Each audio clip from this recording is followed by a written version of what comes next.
स्वागत करूंगी। आज मैं और सरिता जी मिलके आज का सेशन जो है वो होस्ट करने वाले हैं। आज के विषय पर हम दोनों मिलके रोशनी डालने वाले हैं। इज इट राइट सरिता जी?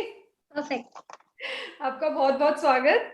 और I am sure everybody is so looking forward for this subject. ये सब्जेक्ट का नाम सुन के ही मतलब एक एक्साइटमेंट जनरेट होती है। तो सरिता जी, आप बताएंगे विषय के बारे में? हाँ जी, आज का जो हमारा बहुत एक ब्यूटीफुल और वास्ट टॉपिक है संस्कारा एंड डीएनए। और जितना हमने इसको प्रिपेयर किया, सर से समझा, तो हमें लगा कि ये टाइम एक्चुअली बहुत कम है, लेकिन क्योंकि हम कंटिन्यूएशन में वन आफ्टर द अदर एक दिन के साथ दूसरा सेशन जुड़ा हुआ होता है, तो जो कल हमने लिया उससे आज का सेशन रिलेट करता है। तो आप अच्छे से समझ पाएंगे, वरना ये अपने आप में एक पूरा एक वास्ट टॉपिक है। बिल्कुल यस नीतू। बिल्कुल बिल्कुल। So before we take the session start करेंगे, हम अपने आप को सेंटर करेंगे जैसे कि जी। हमारी रीति है। सो काइंडली अपनी आंखें बंद कर ले सब लोग।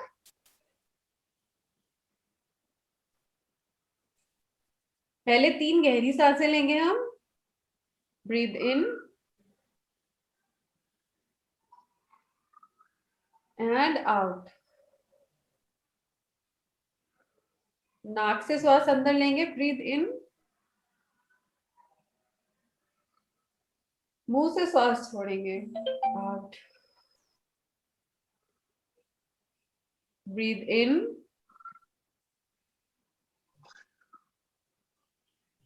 And out. सामान्य सांस लेंगे।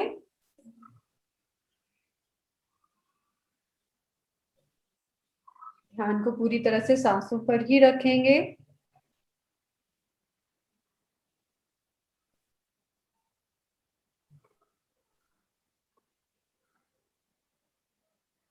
विचार आएंगे तो उन्हें आने देंगे, लेकिन उनमें उलझेंगे नहीं।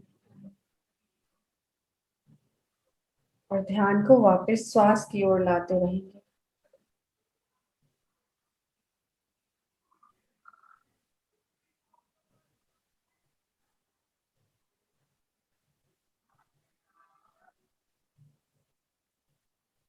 आपका शरीर हल्का और रिलैक्स होने लगा है और मन शांत। जैसे जैसे शरीर शांत होगा, श्वास और गहरी होती जाएगी।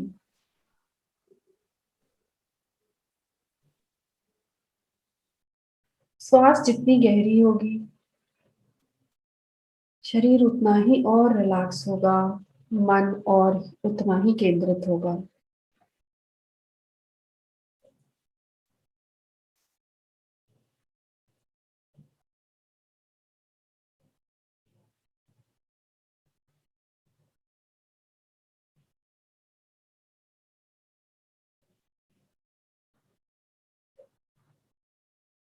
शरीर पूरी तरह से शांत हो चुका है।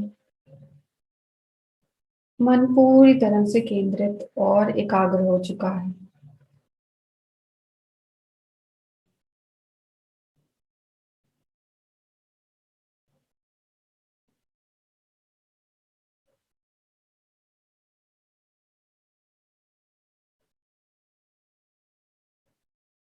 सांसों की गति बिल्कुल धीमी हो चुकी है।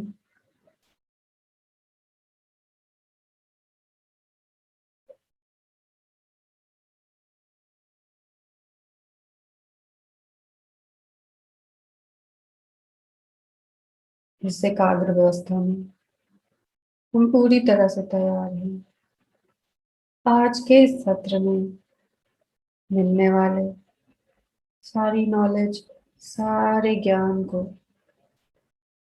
अपने हिसाब से सीखने में, समझने में और अपने जीवन में उतारने में।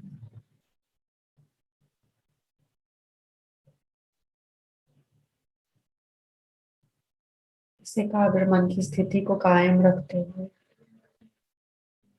हम वापस इस प्रेजेंट मोमेंट में, इस वर्तमान की क्षण में वापस आएंगे।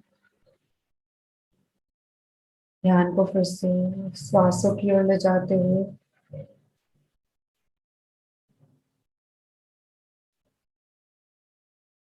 अपने आसपास होती हलचल, आवाजों के प्रति अपने आप को जागरूक कर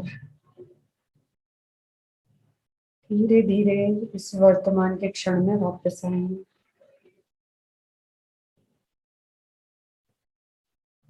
अपनी हाथों की उंगलियां और पैरों की उंगलियों को जरा सा हिलाकर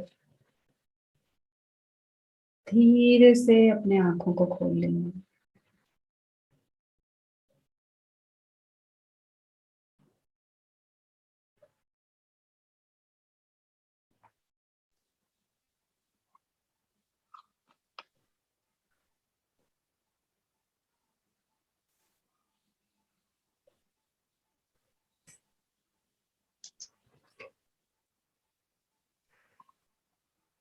नमस्कार, और एक बार पुनः आप सबका स्वागत करते हैं।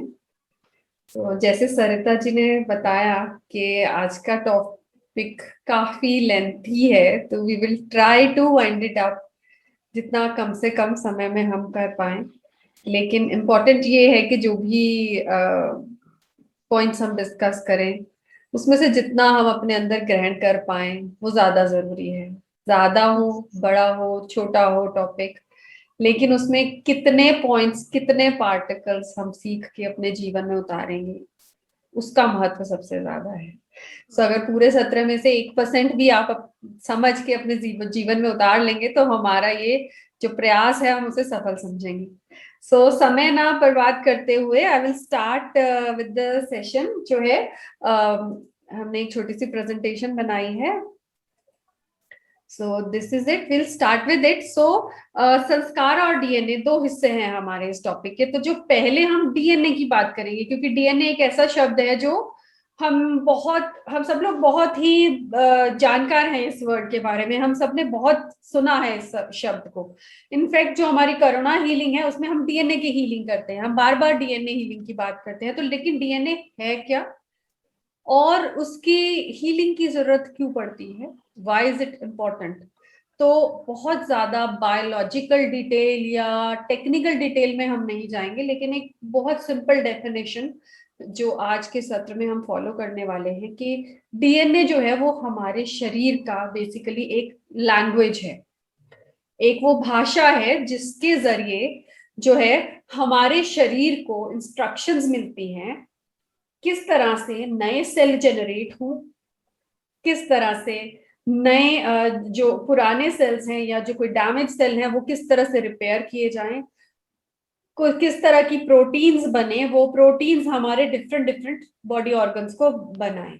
सो it is in a language in which our body communicate with the cells. So जिस तरह हम ह्यूमंस की लैंग्वेज, माफ कीजिए मैंने केवल अंग्रेजी का एग्जाम्पल दिया है, जैसे A to Z 26 अक्षर है, उन सभी अक्षरों को मिलाकर अलग अलग वर्ड्स बनते हैं, एक भाषा बनती है। इसी तरह जो है मशीन की लैंग्वेज, अगर हम कंप्यूटर की लैंग्वेज की बात करें तो 0 1 जो कि बाइनरी लैंग्वेज है, जिसमें कंप्यूटर को हम इंस्ट्रक्शंस देते हैं कि उसको क्या काम करना है। हम तो केवल एक बटन प्रेस करते हैं, लेकिन वो बटन प्रेस करने से होता क्या है, एक कोड है एक लैंग्वेज में लिखा हुआ। वो कोड उस मशीन को, उस कंप्यूटर को बताता है कि करना क्या है। मैं यहाँ ए प्रेस करूंगी तो वो कंप्यूटर को पता कैसे चलेगा कि मैंने ए प्रेस किया है, उसे ए छापना है। या फिर मैं किसी एक ऐप को क्लिक करूंगी तो कंप्यूटर को कैसे पता चलेगा कि मैंने कौन सा ऐप ओपन करने के लिए बोला है। सो इन दैट केस जो कंप्यूटर है वो 0 1 बाइनरी में लैंग्वेज में बात करता है, अपने कंपोनेंट से बताता है कि उसे क्या करना है। इसी तरह डीएनए जो है, डीएनए का स्ट्रक्चर हम सभी ने देखा है कि एक सीढ़ी नुमा स्ट्रक्चर होता है। वो सीढ़ी जो कि ट्विस्टेड है, जिसको हेलिक्स बोलते हैं, डबल हेलिक्स। एक सीढ़ी है जो कि घूमी हुई है। अब जो सीढ़ी के बीच के डंडे हैं वो बेसिकली नाइट्रोबेसिस हैं। वो बेसिस 4 प्रकार के होते हैं। उन चारों प्रकार के जो बेसिस हैं उनके कॉम्बिनेशन से, जैसे 0 1 के कॉम्बिनेशन से मशीन समझती है, एबीसी में डिफरेंट कॉम्बिनेशन से वर्ड्स बनाकर हम समझते हैं। उसी डिफरेंट स्पेलिंग्स के साथ, इसी तरह इन जो नाइट्रो बेसिस हैं इनके भी स्पेलिंग्स अलग अलग होते हैं, और ये लैंग्वेज जो है, ये लैंग्वेज डीएनए कन्वे करता है आरएनए को, जो प्रोटीन बनाती हैं। इस सेल से आंख बनेगी, बाल बनेंगे, नाखून बनेंगे, उंगली बनेगी। तो ये सब कोड्स जो हैं वो डीएनए के अंदर छुपे हुए हैं, और उससे हमारी पूर्ण बॉडी का जो है वो निर्माण होता है। तो जैसे आप इस स्लाइड में भी नीचे की ओर देख पाएंगे, तो डीएनए हेलिक्स जो है इसमें कोड्स हैं, वो कोड्स जो है उन कोड्स के बेस पर ये जो सेल्स हैं उनका निर्माण होता है, उसी के हिसाब से हमारी बॉडी का निर्माण होता है। डिजीज सेल्स होंगे, डिजीज इंफॉर्मेशन डीएनए से आएगी तो डिजीज सेल बनेगा और बीमारी बन जाएगी। हेल्दी इंफॉर्मेशन डीएनए से आएगी तो हेल्दी सेल्स का निर्माण होगा, हेल्दी बॉडी डेवलप हो जाएगी। सो इस स्टेज तक this will be the definition which we will take, यहां से हम आगे बढ़ेंगे। ठीक है सरिता जी? जी, अभी हमने डीएनए के बारे में बहुत अच्छे से नीतू मैम ने हमको समझाया। अब हम संस्कारा की बात करते हैं कि आज के सेशन में हमने संस्कारा और डीएनए को क्यों लिया है। तो अभी पहले नीतू जी आप इसमें ये हमें सतयुगा वाला और कलयुगा वाला पार्ट क्या है ये हमें थोड़ा समझाएंगे? बेसिकली ये मैंने आप ही के लेक्चर से सीखा है और डॉक्टर शाह ने भी बहुत अच्छे से समझाया था क्वांटम लेक्चर में, क्वांटम फिजिक्स के लेक्चर में, कि बेसिकली सब स्टार्ट हुआ सतयुग से। सतयुग में सब कुछ श्वेत था, व्हाइट लाइट की तरह प्योर था, सारे प्योर पार्टिकल्स थे, लेकिन उन पार्टिकल्स में ब्लैक पार्टिकल्स जुड़ते रहे, और हम उतना ही, जितने ब्लैक पार्टिकल जुड़ते रहे हम उतने ही कलयुग की ओर आ गए। और अब सर ने हमें बोला है कि हमें साइकिल को पूरा करना है और हमें वापस सतयुग की ओर जाना है। वापस सतयुग की ओर जाने के लिए हमें उन्हीं श्वेत पार्टिकल्स को दोबारा से एक्टिवेट करना पड़ेगा। जितने श्वेत पार्टिकल बढ़ते जाएंगे, ब्लैक पार्टिकल कम होते जाएंगे, और वो समय जब हमारे अंदर केवल श्वेत पार्टिकल होंगे, हम सतयुग में वापस पहुंच जाएंगे। तो सरिता जी ये मुझे समझ आया था, आप बताएं मैंने सही समझा कि नहीं? जी, ये परफेक्ट है। अभी हम इसको और थोड़ा डिटेलिंग करते हैं कि संस्कारा का या व्हाइट पार्टिकल या ब्लैक पार्टिकल ये कैसे जनरेट होते हैं। अभी हम जो भी एक्शन लेते हैं या हम जो भी भाव रखते हैं किसी भी चीज के लिए, तो उसका एक कोई इम्प्रिंट हमारे ऊपर रह जाता है, और ये जो इम्प्रिंट है उसका किसी भी पर्सन के दिमाग पे एक गहरा असर पड़ता है। देन अगर हम समझे कि these impression then await evolutional fruition in that individual future, मतलब अब ये जो इम्प्रिंट हमारे माइंड में, हमने जो भी एक्शन लिया, हमने जो भी भाव क्रिएट किया, उसका इम्प्रिंट हमारे माइंड में रह गया। अब ये जो भाव रह गया, ये फ्यूचर में हमारे सामने किसी ना किसी फॉर्म में आने वाला है। या तो ये हिडन एक्सपेक्टेशन की फॉर्म में आएगा, या सर्कमस्टेंसेस, या subconscious sense of self worth की हमारी क्या वैल्यू है, उसके भाव में हमें आता है। अब ये जो दी संस्कार मैनिफेस्टेस टेंडेंसीज, कार्मिक इम्पल्सेस, सबलिमिनल इंप्रेशंस, इसका क्या मतलब है कि ये जो संस्कारा के थ्रू ही ना हमारे ये जो कार्मिक इम्पल्सेस जो होती हैं, ये जो हम कर्मा जनरेट करते हैं, ये मैनिफेस्ट होती है। या हमारी ये जो सबलिमिनल इंप्रेशंस हैं, जो हमारे सबकॉन्शियस पार्ट में जितने इंप्रेशंस हैं, वो संस्कार ये जो धीरे धीरे हम क्रिएट करते हैं उनके थ्रू ही मैनिफेस्ट होते हैं। तो अगर हम बोले कि ये हैबिचुअल पोटेंसीज या इनेट डिस्पोजिशंस है, मतलब जो हम जन्म जात लेकर आए हैं वो है। इसका मतलब मुझे जो समझ में आ रहा है कि जब हम डीएनए की बात कर रहे हैं तो वो सिर्फ हम एक फिजिकल स्ट्रक्चर की बात कर रहे हैं, लेकिन जब हम संस्कार की बात कर रहे हैं तो ये हमें इसका कोई हमें स्ट्रक्चर दिखाई नहीं दे रहा है। जैसे हम लोग अपनी बॉडी में जब बात करते हैं तो हम कहते हैं कि हमारे बॉडी में ग्लैंड्स हैं, ठीक है ना, जो हार्मोन सेक्रीट करती हैं हमारे ब्लड में, ग्लैंड्स हैं। तो ग्लैंड्स कैसा, बायोलॉजिकल लेवल पे वो ग्लैंड्स को हम देख सकते हैं, लेकिन क्या चक्र को हम देख सकते हैं? नहीं देख सकते हैं। Same way it is the DNA and the संस्कारा। डीएनए को हम देख सकते हैं बट संस्कारा वी कैन नॉट। इस बात से हम समझ सकते हैं कि इसका लेवल कितना डीप है। जी नीतू जी, आप बताएं इसके बारे में और। बस मुझे इस समय पे ये लग रहा है कि लेवल तो डीप जी है, लेकिन जब तक हमें चीज को हम देख ही नहीं पाएंगे, हम तब तक समझ कैसे पाएंगे।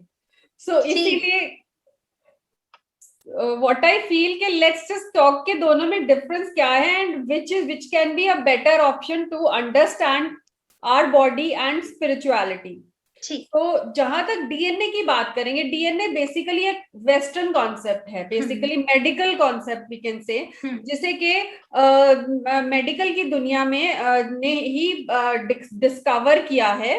डीएनए जो है वो हमारे जीन्स को फॉर्म करते हैं। वो जीन्स हमें हमारे माता पिता से मिलते हैं, दोनों के कॉम्बिनेशन से, या हमारे जो बायोलॉजिकल एंसेस्टर्स हैं उनके कॉम्बिनेशन से मिलते हैं। ये जो जीन्स है बेसिकली, ये जैसे हमने बोला कि वो कंप्यूटर में कोड्स लिखे जाते हैं जिससे पता चलता है कि किस तरह से काम करना है। तो जीन्स जो है वो हमारे शरीर के कोड्स हैं, वो हमारे शरीर के कोड्स हैं जिससे हमारी बॉडी को पता चलता है, जो हमारे सेल्स को पता चलता है क्या जेनरेट करना है, क्या रीजेनरेट करना है, कि किस तरह से आगे बढ़ना है।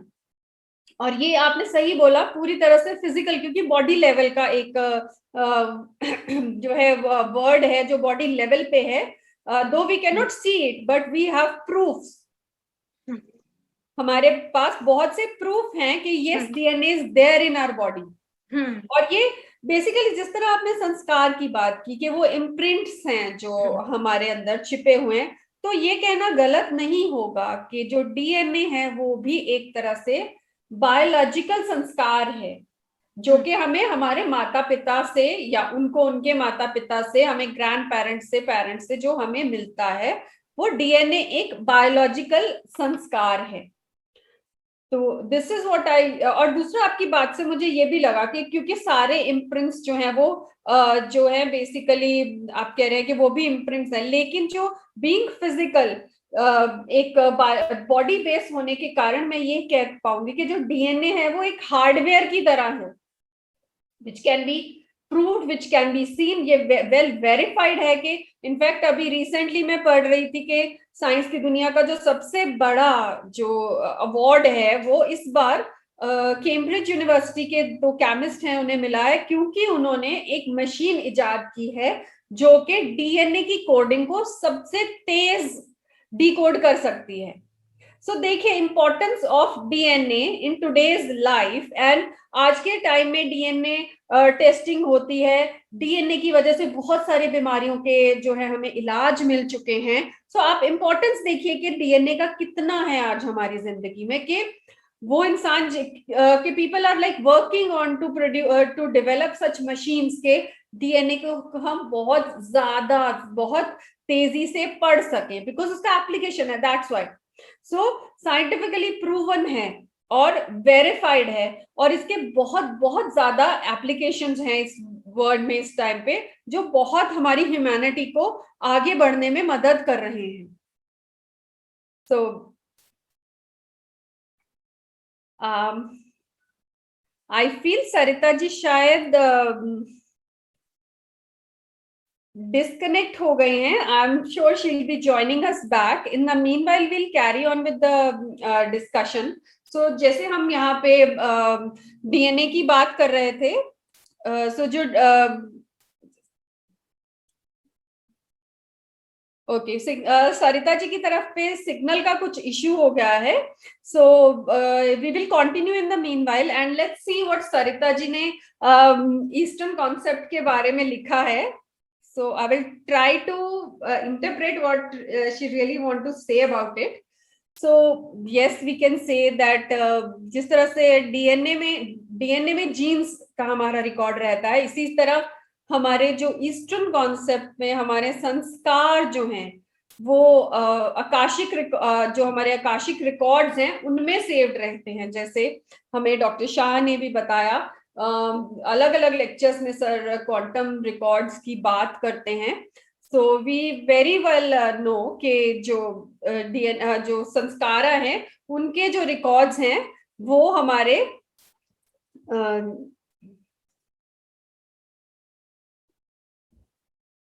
आई think Sarita ji is back.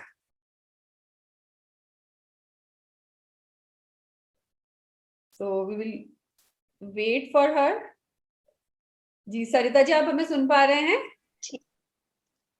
Ji, I think too much of rain की वजह से ना थोड़ा सिग्नल का हमारे एंड से इशू हो रहा है, but it's okay. No problem. So, मैंने आपका पॉइंट शुरू किया कि आकाशिक रिकॉर्ड तक मैं पहुंच गई थी, प्लीज आप आगे हमें समझाएं। यहाँ पे हमें ये इमेज में हम देख सकते हैं कि जैसे कैसे डीएनए हेलिकल स्ट्रक्चर कहीं ऊपर तक जा रहा है। तो अभी इससे हम क्या समझ रहे हैं कि एक आकाशिक रिकॉर्ड होता है। जैसे अभी हमारी ये जो मीटिंग है ये हम क्लाउड में सेव करते हैं, आप सबके साथ हम वो शेयर करते हैं मीटिंग का पासवर्ड आईडी। तो ऐसे ये जो आकाश में आकाशिक रिकॉर्ड पूरा हमारा पास्ट प्रेजेंट फ्यूचर का पूरा खाता, पूरा लेखा जोखा, हर even not these lives these युगा, हर युग से हम कितने भी पुरानी सोल हैं, कहीं पे भी हमारा आगमन हुआ, वहां से हमारा आकाशिक रिकॉर्ड पहले से मेंटेन्ड है।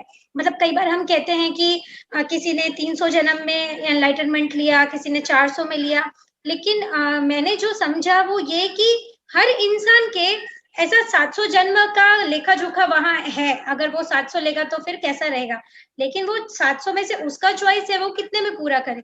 तो यहाँ पे हमको ये समझ में आता है कि ये जो ईस्टर्न कंसेप्ट के अनुसार हम जो संस्कारा की बात कर रहे हैं, ये पूरा Akashic record past present future का ऑलरेडी मेंटेन्ड है। और दूसरा, ये कोड्स हमारी सोल के हैं। जैसे अगर नीतू जी आपने बात किया डीएनए का, ठीक है, तो आपने बताया वो बॉडी के कोड्स है, मतलब हमारे पेरेंट्स से हमको मिले वो बॉडी के कोड्स हैं। हमारे पेरेंट्स के बारे में हम पता लगा सकते हैं या उनका बच्चे उनके हैं कि नहीं ये पता लगा सकते हैं। लेकिन अगर हम सोल की बात करें तो ये तो हम कितना लाइफ टाइम पहले से आ रहे हैं, कितना लाइफ हमने लिया है, वो सब हमारी सोल के कोड्स हैं ये।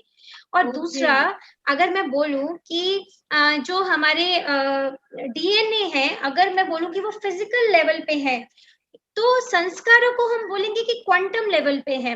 कि जब सर हमें क्वांटम का पूरा थ्योरी समझाते हैं तो हमको ये समझ में आता है कि डीएनए के अंदर भी कुछ है। तो वो वेव पार्टिकल्स हैं, ये जो हम ब्लैक एंड व्हाइट पार्टिकल्स की बात करते हैं, तो हम एक्चुअली संस्कार की बात करते हैं। तो ये समझ में आता है कि इनका कोई ऐसा हम ये नहीं बोल सकते हैं कि एटीजीसी जैसे नाइट्रोजन बेस पेयर है डीएनए में, वैसा कोई इनका बेस पेयरिंग है। तो of course I would say कि इनका लैंग्वेज अभी तक ऐसा नहीं है कि वो आम आदमी को समझ में आया हो, साइंस इतना डीप में गई नहीं है। लेकिन जो हमारी सोल की स्टडी है उससे हमको ये समझ में आया कि कुछ तो है जो बियॉन्ड डीएनए है। हाँ, तो ये सोल के संस्कार हैं। दूसरा, मुझे जो एक चीज समझ में आती है, जो मेन बात है कि एक बच्चा है अपने पेरेंट्स की डीएनए लेके आया है, राइट? तो वो एक हार्डवेयर के जैसे है, जैसे हमारा ये लैपटॉप है हार्डवेयर है, लेकिन इसके अंदर जो हम एप्स डाउनलोड करते हैं वो सॉफ्टवेयर है। तो ऐसे ही ये जो संस्कार होते हैं ये हमारे सॉफ्टवेयर के जैसे है, मतलब हम इनको अपडेट कर सकते हैं, हम समय समय पे इनको अपडेशन कर सकते हैं। जैसे सॉफ्टवेयर का हम अपडेशन कर सकते हैं कि इसी लैपटॉप के अंदर हम सॉफ्टवेयर का अपडेशन कर सकते हैं। ये इजी बेसिस पे है कि हम अपडेशन करें, क्योंकि हर बार हमारे लिए ये पॉसिबल नहीं है कि हम सिस्टम चेंज कर दें। मतलब कोई माँ बाप, ये ऐसी बात हो गई कि कोई माँ बाप कहते हैं कि मेरा बच्चा बहुत शैतान है, मुझे तो ये बच्चा नहीं चाहिए, तो ये तो पॉसिबल नहीं है। इंस्टेड हम क्या बोल सकते हैं कि इस बच्चे के अंदर ही जो चीजें ब्लैक पार्टिकल है हम उसको चेंज करते हैं। तो ये मेन एक डिफरेंस है। और जहां तक बात है कि आपने बोला कि डीएनए का वेरिफिकेशन है, प्रूफ है, ऑफ कोर्स ऐसे की है, लेकिन अभी तो हमारे ईस्टर्न कंसेप्ट संस्कारा का भी प्रूफ है, जो सर या हमारे पास जो ऑरा फोटोग्राफी लाए हैं उसको हम समय समय पे समझते हैं कि इतना चेंज क्यों आता है। तो मुझे लगता है ये बताता है कि हमारे पास अभी ईस्टर्न कंसेप्ट संस्कार का भी प्रूफ है। इसको हम आगे एक्चुअली और समझ सकते हैं। ओके, हमसे शेयर करें। हाँ, तो पर लेकिन यहाँ पे मैं ये जरूर कहूंगी कि जो डीएनए है बेसिकली उससे हमारी दुनिया में इतना ज्यादा फायदा हो रहा है, बीमारियों के इलाज आ रहे हैं, दवाइयां बन रही हैं। जिस बच्चे को नहीं पता उनके माता पिता कौन है वो उन्हें ढूंढ पा रहे हैं, माता पिता बच्चों को ढूंढ पा रहे हैं। सो बहुत सारी जो है वो फायदे जो हैं वो इससे मिल रहे हैं। और डीएनए जो है वो एक बच्चे के ट्रेड्स को जो है वो पता एक जैसे माता पिता के ट्रेट्स हैं वो बच्चे में आते हैं, तो हम बहुत जल्दी उसको बहुत क्लियर तरीके से हम उसको अंडरस्टैंड कर पाते हैं। लेकिन मैं इसमें ऐड ऑन करना चाहूंगी कि ईस्टर्न कंसेप्ट के अनुसार हम अपने डिवाइन पेरेंट्स का पता लगा सकते हैं। और हम एक्चुअली उनके अनुसार अपने कितने लाइफ टाइम में हमारे कितने कनेक्शंस है, कौन कौन पेरेंट्स रहे, कौन कौन और लोग रहे, तो ये संस्कारा के हिसाब से हम वो सब पता लगा सकते हैं। ओके ओके ओके, चलो देखते हैं आगे सरिता जी को क्या कहना है। जी अच्छा, अभी आप इनमें बताइए कि आई होप आप सब इन्हें जानते हैं, अंबानी बिल्कुल, और सभी नो जानते इंट्रोडक्शन, हैं। No introduction needed. अभी मुझे ये बताइए कि आप जैसे डीएनए की बात कर रहे हैं, तो ये दोनों पर्सन का बायोलॉजिकल डीएनए सेम है, राइट, बट इनका डेस्टिनी इतना डिफरेंट क्यों है? ओह, क्वेश्चन तो सरिता जी आपने आपने बहुत खूब पकड़ा है। इनफैक्ट आपके कहने से मेरे को भी, मैं भी सोच में पड़ गई हूँ। तो इनफैक्ट मेरे पास एक और एग्जांपल आ रही है ऐसी कि जैसे जो ट्विन्स होते हैं, उनके बायोलॉजिकल पेरेंट्स तो सेम होते हैं, ऑफ कोर्स, लेकिन दिखने में आइडेंटिकल भी होते हैं, लेकिन एक बच्चा कुछ म्यूजिक में चला जाता है, एक बच्चा प्रोफेशनल, सो देयर बहुत जमीन आसमान का फर्क होता है। सो वेरी राइट, ये बात के साथ तो मैं आपकी पूरी तरह से सहमत हूँ कि जो डीएनए है वो पूरी तरह से एक इंसान की पर्सनालिटी और उनकी डेस्टिनी के बारे में हमें नहीं बता सकता है। तो व्हाट एल्स, इसके अलावा और क्या होगा जो इंसान की डेस्टिनी को समझ पाए या फिर एक्सप्लेन कर पाए? जी, इसमें देखिए यहीं पे ये मेन डिफरेंस आता है कि सेम बायोलॉजिकल संस्कार होते हुए भी यहाँ पर डिफरेंट सोल संस्कारा है। तो इसके लिए कोई तो हाइट्स पे पहुंच गए फाइनेंशियली, अगर हम बोले अबंडेंस की हाइट्स पर पहुंच गए और दोनों ने एक साथ शुरुआत किया था, बट दूसरे पर्सन कहीं और ही है। जैसे दो अगर उनके लेवल पे बात करें तो पोल्स अपार्ट हम बोलेंगे, तो यहाँ पे हम लोग डिफरेंस समझ सकते हैं कि बायोलॉजिकल संस्कार और सोल संस्कार में एक्चुअली क्या डिफरेंस है, या उसका कितना लिमिटेशन है, वो कहाँ पे जाके रुक जाता है कि हमको अगर डीएनए का करेक्शन करना है तो कहाँ पे जाके स्टॉप हो जाएगा, और अगर हमें सोल संस्कार का करेक्शन करना है वो कहाँ तक जाएगा। मुझे इसमें ये समझ में आता है। आप क्या बोलेंगे नीतू जी? क्या ये बोल सकते हैं सरिता जी के दोनों सेम बायोलॉजिकल संस्कार लेके आए, लेकिन सोल संस्कार जैसे आपने कहा अलग थे, तो बेसिकली उनकी सोल चॉइसेस, लाइफ चॉइसेस इस टाइम के लिए अलग थी। सो दे आर एक्सपीरियंसिंग या अट्रैक्टिंग डिफरेंट एक्सपीरियंसेस जो वो अपने लाइफ में चूज करके आए होंगे कि हमने ये इस दुनिया में आकर सीखना है। तो कुछ परसेंटेज रह रही होगी जो बायोलॉजिकल संस्कार की होगी, लेकिन बहुत ज्यादा बड़ी परसेंटेज जो है वो डेफिनेटली सोल संस्कार की है, इस केस में देखकर जो मुझे समझ आ रहा है। ये मैसेज एक्चुअली हम कन्वे करना चाहते हैं सब जन को, जो हमें आगे के स्लाइड्स में क्लियर होगा। आगे देखते हैं सरिता जी। जी, ये I think this is my favourite slide. So यहाँ पर जैसे सतयुग और कलयुग की हमने पहले बात की, एग्जैक्टली वही चीज यहाँ कही है कि सतयुग से हम कलयुग में आए, ब्लैक पार्टिकल्स को बढ़ाते हुए हमारे अंदर ब्लैक पार्टिकल्स बढ़ते गए और हम कलयुग में आते गए। लेकिन हमें साइकिल पूरा करना है, हमें वापस सतयुग में जाना है। वो जाने के लिए ब्लैक पार्टिकल्स कम करते जाने पड़ेंगे हमें और व्हाइट पार्टिकल्स बढ़ाते जाने पड़ेंगे। तो इसको कैसे एलैबोरेट करेंगे आप सरिता जी? देखिए यहाँ पे कैसा है, उस दिन सर ने हमें एक बात बोली थी, अगर उनका टॉक सबको याद हो, कि जैसे सबने सुना है कि कलयुग के बाद सतयुग आएगा, ठीक है ना, तो वो सतयुग कोई सीधा नहीं आ जाता है। जो हमने जितने भी जो भी सोल्स मान लीजिए सतयुग से आ रही हैं, उतनी पुरानी सोल्स हैं अगर यहाँ पर, क्योंकि सभी जितने 33 करोड़ देवी देवता हैं, डिफरेंट कॉन्शियसनेस है, वो सब यही धरती पर है, कोई और नहीं है। अगर आपके घर में 3 अलग अलग रूम्स भी है ना, तो वो तीनों रूम अलग अलग डायमेंशन के हैं। अगर आपको किसी दिन किसी रूम में सोने का मन कर रहा है, कहीं बैठने का मन कर रहा है, मतलब आपकी डायमेंशन डिफरेंट है। आप जब जगह चेंज करते हो, स्टेट चेंज करते हो, मीन्स आपकी डायमेंशन शिफ्ट होती है। तो यहाँ पे पहले तो हमको ये समझना है कि सतयुग से कलयुग तक आने के लिए अगर हमने जितने युग बीच में ट्रेवल किए, जितने लाइफ ट्रेवल किए, जितने वो ब्लैक पार्टिकल्स अपने अंदर अटेन किए, अब जब हम कलयुग से सतयुग जाएंगे, वो डायरेक्ट नहीं आने वाला है, वो कलयुग से पहले हमको पूरा कलयुग का क्लियर करना पड़ेगा, पीछे जाके लाइव्स, फिर हमको पूरा अपना द्वापर का क्लियर करना पड़ेगा, फिर अपना त्रेता का क्लियर करना पड़ेगा, उसके बाद सतयुग आता है, कोई डायरेक्ट नहीं आता है। और जैसे हम लोग ऑरा में समझते हैं कि जैसे हमें सर ने एक बार एक्सप्लेन किया था कि जैसे सेंटर ऑफ द हार्ट जो है वो ग्रीन है, हम हार्ट का कलर ग्रीन बोलते हैं, तो उस हार्ट में, उस ग्रीन कलर में जब थोड़ा ब्लैक पार्टिकल मिक्स होते हैं तो वो येलो बन जाता है मणिपुर, फिर येलो में और ब्लैक मिक्स होते हैं तो फिर वो ऑरेंज बन जाता है सैक्रल चक्र, फिर उसमें और ब्लैक पार्टिकल मिक्स होते हैं तो वो रूट चक्र का रेड कलर बन जाता है। और हार्ट चक्र से ही जब व्हाइट पार्टिकल मिक्स होते रहते हैं तो हम ऊपर की चक्र पे मूव करते रहते हैं।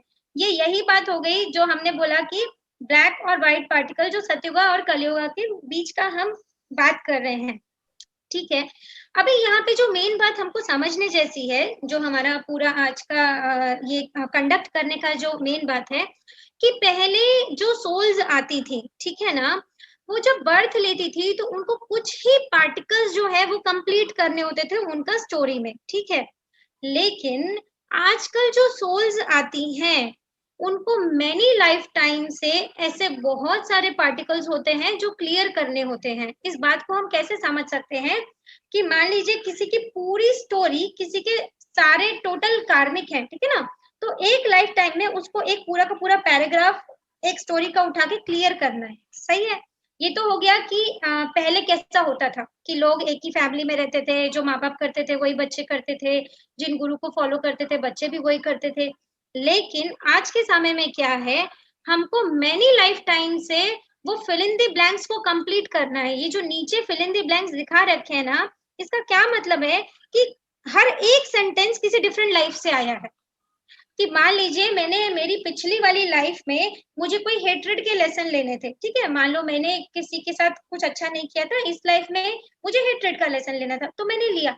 उससे पिछली लाइफ में मान लो मुझको लव का लेसन था, मैंने वो लिया। उससे पिछली लाइफ में जेलसी का लेसन था, वो लिया। अब पहले जमाने में जब सोल्स आती थी तो वो सिर्फ एक पूरा लाइफ में या तो लव के ही लेसन ले रही है या तो हेट के ही लेसन ले रही है, तो वैसे ही चलते जा रहा था। लेकिन अभी के समय में जैसे बोलते हैं कि 1980s के बाद जो इंडिगो चाइल्ड ही बॉर्न हो रहे हैं, वो एक ही लाइफ में मैनी लाइफ टाइम को क्लियर करने आए हैं, तो फिर वो सेम कैसे रह सकते हैं, ये मैं बोलना चाहती हूँ। वाह, सो यहाँ पे वो जो मिसिंग पार्टिकल का कॉन्सेप्ट सर हाँ, हमेशा actually, समझाते हैं वो जी, आ गया। हाँ, तो ऊपर के पैराग्राफ के जो जो मिसिंग वर्ड्स हैं, हाँ, उन्हें केवल हम पूरा करने के लिए आए हैं। मान लीजिए yes, 10 हमारी लाइफ टाइम्स के जो थोड़े थोड़े मिसिंग पार्टिकल्स हैं, उन्हें हाँ, इकट्ठा करके हमें इकट्ठा इस करके, लाइफ में, हाँ, सो इसको कैन वी से इट लाइक दिस के सरिता जी, जैसे ये जो सर्कल है इसमें आई एम नॉट श्योर कि सबको क्लियर होगा कि नहीं, लेकिन इसमें 360 डिग्रीज पे अलग अलग पार्टिकल्स का नाम जो है वो दिया गया है। वो यही पार्टिकल्स जो हैं जिनके लेसन हम अपनी अलग अलग लाइफ टाइम्स में लेते हैं, हम चूज करते हैं। तो मान लीजिए एक लाइफ टाइम का मेरा डिस्गस्ट का या डिसअपॉइंटमेंट का एक लेसन रह गया है, तो और दूसरी लाइफ का मेरा जो है एक्सेप्टेंस का लेसन रह गया है, तो उन सबको मिला के मुझे इस लाइफ टाइम में क्लियर करना पड़ेगा, वो करना है। सो बायोलॉजिकल पेरेंट्स के जो पार्टिकल हैं वो तो केवल पहले जमाने में 50 to 60% बायोलॉजिकल पेरेंट्स के पार्टिकल हमारे अंदर होते थे, हमें उनके साथ मिलकर क्लियर करने होते थे। जैसे सरिता जी ने बताया, जो पिता का जो बिजनेस है वही बच्चा बिजनेस करता था, उनके पिताजी भी वही करते थे, दादा परदादा वही बिजनेस में रहते थे, सब लोग एक ही परिवार में रहते थे, एक ही तरह के सेट ऑफ लेसन्स लेते थे। अब उनमें जो जो लेसन बच गए हैं वो हमें इस लाइफ टाइम में लेने हैं। यही एक वजह है कि आज की डेट में लोग ट्रैवल ज्यादा कर रहे हैं, क्योंकि उन्हें डिफरेंट डिफरेंट जगहों पर जाकर अपने कर्मास क्लियर करने हैं। हम लोग रिलेशनशिप्स, हम बहुत ज्यादा लोगों से मिल रहे हैं क्योंकि हम बहुत ज्यादा घूम रहे हैं, ट्रैवल कर रहे हैं, तो उतने ही नंबर ऑफ लोगों से मिल रहे हैं और उन सबके साथ अपना कर्मा क्लियर कर रहे हैं। क्या सरिता जी इसमें ये कहना गलत होगा कि इवन मैट्रिमोनियल रिलेशनशिप, जो हस्बैंड वाइफ की रिलेशनशिप्स हैं, एक रिलेशनशिप होती है फिर उसमें डिवोर्स होता है, एंड मेनी टाइम्स फिर दूसरी होती है, उसमें डिवोर्स होता है. सो 1% के साथ एक एक्सपीरियंस है, उसके बाद वो किसी लाइफ टाइम का बचा हुआ है, एंड फिर देन दूसरे इंसान के साथ किसी और लाइफ टाइम का एक्सपीरियंस जो है वो क्लियर किया जाता है. क्या will it be right to say, Sarita जी? हाँ, इसको हम थोड़ा एक और नजरिया देंगे. जैसे जब भी हम स्पाउस की बात करते हैं, हस्बैंड वाइफ की बात करते हैं, ठीक है ना, तो हमको ये समझना है कि एक ही सोल बार बार डिफरेंट फेसेस के साथ आता है, ठीक है ना. तो मान लीजिए किसी का एक हस्बैंड वाइफ का बना नहीं और उनका डाइवोर्स हो गया. अब दोनों को एक दूसरे के मन में हेट्रेड है, ठीक है, कि उन्होंने ऐसा क्यों किया और उन्होंने ऐसा क्यों किया. दोनों ने अपना अपना पॉइंट रखा. अब अगर उस पॉइंट पे हमने हील नहीं किया, तो मान लो वो पर्सन दोनों ही दूसरा बार शादी करेंगे ना, तो सेम ही सोल आने वाली है. तो यहाँ पे हमको मेन बात यहाँ पे क्या समझने वाली है कि ये जो स्पाउस वाला रिलेशनशिप है, जो हस्बैंड वाइफ वाला रिलेशनशिप है, या पेरेंट्स और बच्चों वाला रिलेशनशिप है, यहाँ पे हम क्या बोलना चाहते हैं इसमें कि भाई हस्बैंड वाइफ तो ना बायोलॉजिकल डीएनए से सेम है, ना सोल संस्कार सेम है, तो फिर एक दूसरे को पकड़ के क्यों रखे हैं, ये मेन बात है. और जो ये जैसे ऊपर एक फैमिली पूरी की पूरी दिखाई हुई है कि अभी ये जो हमें ये समझ में आया है, ये जो 360 डिग्री का पूरा एंगल है, जहां पे आपको कहीं पे जेलस दिखेगा, कहीं पे रिजेंटफुल दिखेगा, कहीं पे वायलेटेड दिखेगा, इस 360 डिग्री के सर्कल में से ना सिर्फ 20 डिग्री पार्ट, मतलब अगर हम बोले कि 20% आउट ऑफ 100% सिर्फ हमारे पास पेरेंटल कर्मा है, ठीक है, पेरेंटल कर्मा 20% है बस. तो वो 20% हम अपने पेरेंट्स के साथ काटते हैं, उसको क्लियर करते हैं, लेकिन वो जो 80% बचा हुआ है वो हमारा बाकी की दुनिया से है. और अगर हम स्पाउस की बात करेंगे, हस्बैंड वाइफ की, तो वो 20% भी नहीं मिलता एक्चुअली. सिर्फ हस्बैंड वाइफ या पेरेंट्स जो हैं वो कुछ एक रीजंस की वजह से एक दूसरे के कांटेक्ट में आते हैं. तो वंस वी हैव क्लियर्ड, मतलब हमने अपने पेरेंट्स के साथ नलीफाई किया, वो कुछ एक रीजंस, ठीक है, जिनकी वजह से आजकल क्या हुआ है, परमात्मा जो मैंने अभी पीछे जो सोल्स आई, तो मेरा खुद का भी एक रिसर्च रहा कि जो भी बच्चे पीछे 2-3 साल में मैंने जन्मते देखे कि गॉड को उन सोल्स को क्लियर करके उनके थ्रू कोई डिवाइन सोल्स को बस भेजना है, उनको एंटर कराना है यूनिवर्स में, इससे ज्यादा कुछ नहीं है, कुछ भी नहीं है. तो अभी हमको यहाँ पे समझने वाली बात ये है कि पेरेंट्स को भी ये समझना पड़ेगा, स्पाउस को भी ये समझना पड़ेगा कि भाई हमारा जब पार्ट क्लियर हुआ तो लेट देम एक्सप्लोर कि जो भी ऑपोजिट पार्ट है हमारा, कि अगर मैं पेरेंट हूं तो मेरे बच्चे, ठीक है, अगर मैं बच्चे हूं तो मैं अपने मेरे पेरेंट्स के बारे में बात कर रही हूँ, मैं स्पाउस हूँ तो फिर मैं अपने हम लोग हस्बैंड वाइफ के बारे में बात करें कि जिस मोमेंट हमारा उनके साथ क्लियर हुआ, हम एक न्यूट्रल जोन में आए, हम उनको एक्सप्लोर करने दें, उनको ये जो सर्कल का 80% है ये कंप्लीट करने दें, क्योंकि वी हैव नो राइट कि परमात्मा ने जिस इंटेंशन के साथ जिस भी सोल को धरती पे भेजा है एज अ ह्यूमन बीइंग, हमको कोई हक नहीं है कि हम किसी भी सोल को कुछ भी करने से रोकें. ये मैं यहाँ पे बोलना चाहती हूँ, क्योंकि इसमें एक चीज और है कि हमारी क्या आदत है, जैसे कोई पेरेंट्स हैं और बच्चा उनकी नहीं सुनता है, ठीक है, तो वो सब जगह जाके अपने बच्चे के बारे में बोलते हैं, मेरा बच्चा पढ़ता नहीं है, पढ़ता नहीं है, पढ़ता नहीं है. मतलब हम तो हीलर्स हैं, चलिए हमसे तो शेयर करना, कोई हीलिंग केस आ रहा है तो अलग बात है, लेकिन हम हर किसी को जाके बोल रहे हैं, तो हम क्या एनर्जी कर रहे हैं, वो बच्चे के साथ, बच्चे का हमारे साथ लेसन था कि वो हमें ना पढ़ाई करके थोड़ा परेशान करे, ठीक है, उस लेसन को हमने जनरलाइज कर दिया, सबको बोल दिया. तो अब एक तो उस बच्चे का एनर्जी गड़बड़ हो गया, वो 100 लोग उस बच्चे के बारे में वैसे ही सोच रहे हैं, तो हमने क्या किया, ये पर्सनलाइज कर्म को जनरलाइज बना दिया कि जैसे हस्बैंड वाइफ भी हैं, हस्बैंड वाइफ के मामले में तो हमेशा ये होता है कि नेगेटिविटी का प्रोपोगेशन बहुत किया जाता है एक का दूसरे की. मतलब हम अपने डॉक्टर को, हम अपने हीलर को, हम अपने लॉयर को बता रहे हैं इट इज डिफरेंट, लेकिन हम सिर्फ उन अपना भड़ास निकालने के लिए किसी का बुराई कर रहे हैं. सिर्फ हमें फील होता है, अच्छा लगता है कि दूसरा पर्सन का हम बुराई करें क्योंकि उनके साथ हमारा कुछ कार्मिक था. तो ये हम क्या करते हैं कि पर्सनल कर्मा को हम जर्नलाइज कर देते हैं, और उसका सबसे खराब इफेक्ट पता है क्या होता है कि अगर मैंने 100 लोगों के सामने एक बंदा जो मेरा कर्म नलीफाई करने आया था, और अगर वो न्यूट्रल, मैं शांति से उसको ले लेती तो ठीक था, अगर 100 लोगों के सामने मैंने उसकी बुराई कर दी, अब मुझे फ्यूचर में 100 लोग चाहिएंगे उसका प्रेज करने के लिए. सो इट्स हम अपने ही हाथों अपने लिए होमवर्क बढ़ा रहे हैं. यस, एक्चुअली जो हम लोग मास हीलिंग सेशंस लेते हैं वो कहीं ना कहीं जो उनके पीछे मोटिव है वो यही है कि फिर वो ओके, इतने लोग मिलके आपस में एक दूसरे के प्रति फिर वो पॉजिटिव कर्मा जनरेट करें। Correct correct correct. सो इसको सरिता जी थोड़ा और एग्जाम्पल से समझाइए हमें। हाँ, देखिए अभी यहाँ पे भी अगर हम बात करें, हम देख रहे हैं कि एक बच्चा है और वो उनका एज धीरे धीरे बढ़ा और अपनी ओल्ड एज पे गए, ठीक है ना। और ऐसे ही हम औरा की स्लाइड देख रहे हैं, तो यहाँ पे अगर हम मान लीजिए बड़े लोग का बात करें, तो बड़े लोग को कई बार घर में सबसे ज्यादा प्रॉब्लम क्या होता है कि उनके बच्चे उनके हिसाब से चलते नहीं है। वो बोलते हैं कि यार पहले हमारे जमाने में तो ऐसे होता था, अभी तुम लोग कैसा करते हो, कोई पूछता नहीं है हमें, तो कोई हमसे बात नहीं करता है। तो राइट। अभी हमको ये समझना है कि वो चीज पॉसिबल कैसा है। ये जो हमने 5 ऑरा की स्लाइड दिखाई है, इनमें हम देख सकते हैं कि over the periods of only 3 years हमने ये जो ऑरा की इमेजेस ली, अगर आप इसका सबकॉन्शियस का ऑरा रीड करो और कॉन्शियस का ऑरा रीड करो, तो इतना वेरिएशन है। मतलब कभी सोल बहुत लविंग है, कभी सोल में बहुत एंसेस्ट्रल पार्ट ऑन है, कभी रूट चक्र का पार्ट ऑन है। तो ये जो सोल है ये अलग अलग टाइम पे अलग अलग बिहेव करेगी। अब हम ऐसा सोच रहे हैं, being the parent, being the ancestor, कि हमारा बच्चा हमेशा हमसे अच्छे से बात करे। अब ये बात तो ना उस बच्चे को क्लियर होने दे रही है, एक्सप्लोर करने दे रही है, ना हमें आगे बढ़ने दे रही है। और जब हम करेक्ट। हार जाते हैं कि हमारी चली नहीं, तो हम अपने वेसल्स को कंस्ट्रिक्ट करते हैं और इसकी वजह से ओल्ड एज तक आते आते सबका नीज खराब हो जाते हैं, किसी की बॉडी में जान नहीं रहती है। तो और सबको लगता है 70-80 साल तो मतलब हम बहुत बुढ़े हो गए। और मैं अभी रिसेंटली किसी का एक इंटरव्यू सुन रही थी, तो वो उन्होंने बोला कि 70 साल तो हमारी मिडिल एज होनी चाहिए। आज की तारीख में भी 130 नॉर्मल एज है और हमने ओ, दिमाग में बना लिया है कि 70 साल जो है वो मिडिल एज है। लेकिन दिमाग में बना लिया है कि 70 साल 80 साल कंप्लीट एज है। लेकिन ये क्यों हो रहा है?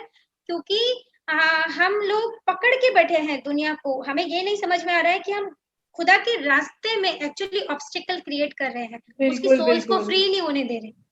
वी आर मेकिंग, जो हम अपने लिए ऑब्स्टेकल्स खुद पैदा कर रहे हैं हाँ, एक्चुअली अपनी खुद की डिजायर्स के साथ। डिजायर्स के साथ, जबकि वो डिजायर्स गॉड की नहीं है, ये बॉडी ले नीचे के 3 चक्र से रिलेटेड है। करेक्ट। मैंने एक जगह पढ़ा था कि जब एक मछली है पानी के फ्लो में, नदी में है, हम्म, जितनी देर वो पानी के फ्लो के साथ चलती है, वो ना उसको कोई हाँ, प्रॉब्लम आती है, कोई ऑब्स्टेकल हाँ, नहीं आती है। जब उसकी डिजायर्स ऑपोजिट हो जाती है, जब वो हाँ, उल्टा चलने लगती है पानी के हाँ, बहाव से, हम्म, तो सारी ऑब्स्टेकल्स, स्पीड, स्लो, सब हो हाँ, जाता है। तो हम्म, यूनिवर्सल के प्लान के साथ साथ साथ चलेंगे नहीं तो चल, आगे हाँ, बढ़ेंगे, हम्म, उल्टा चलेंगे तो ऑब्स्टेकल्स ही ऑब्स्टेकल्स हैं। हाँ।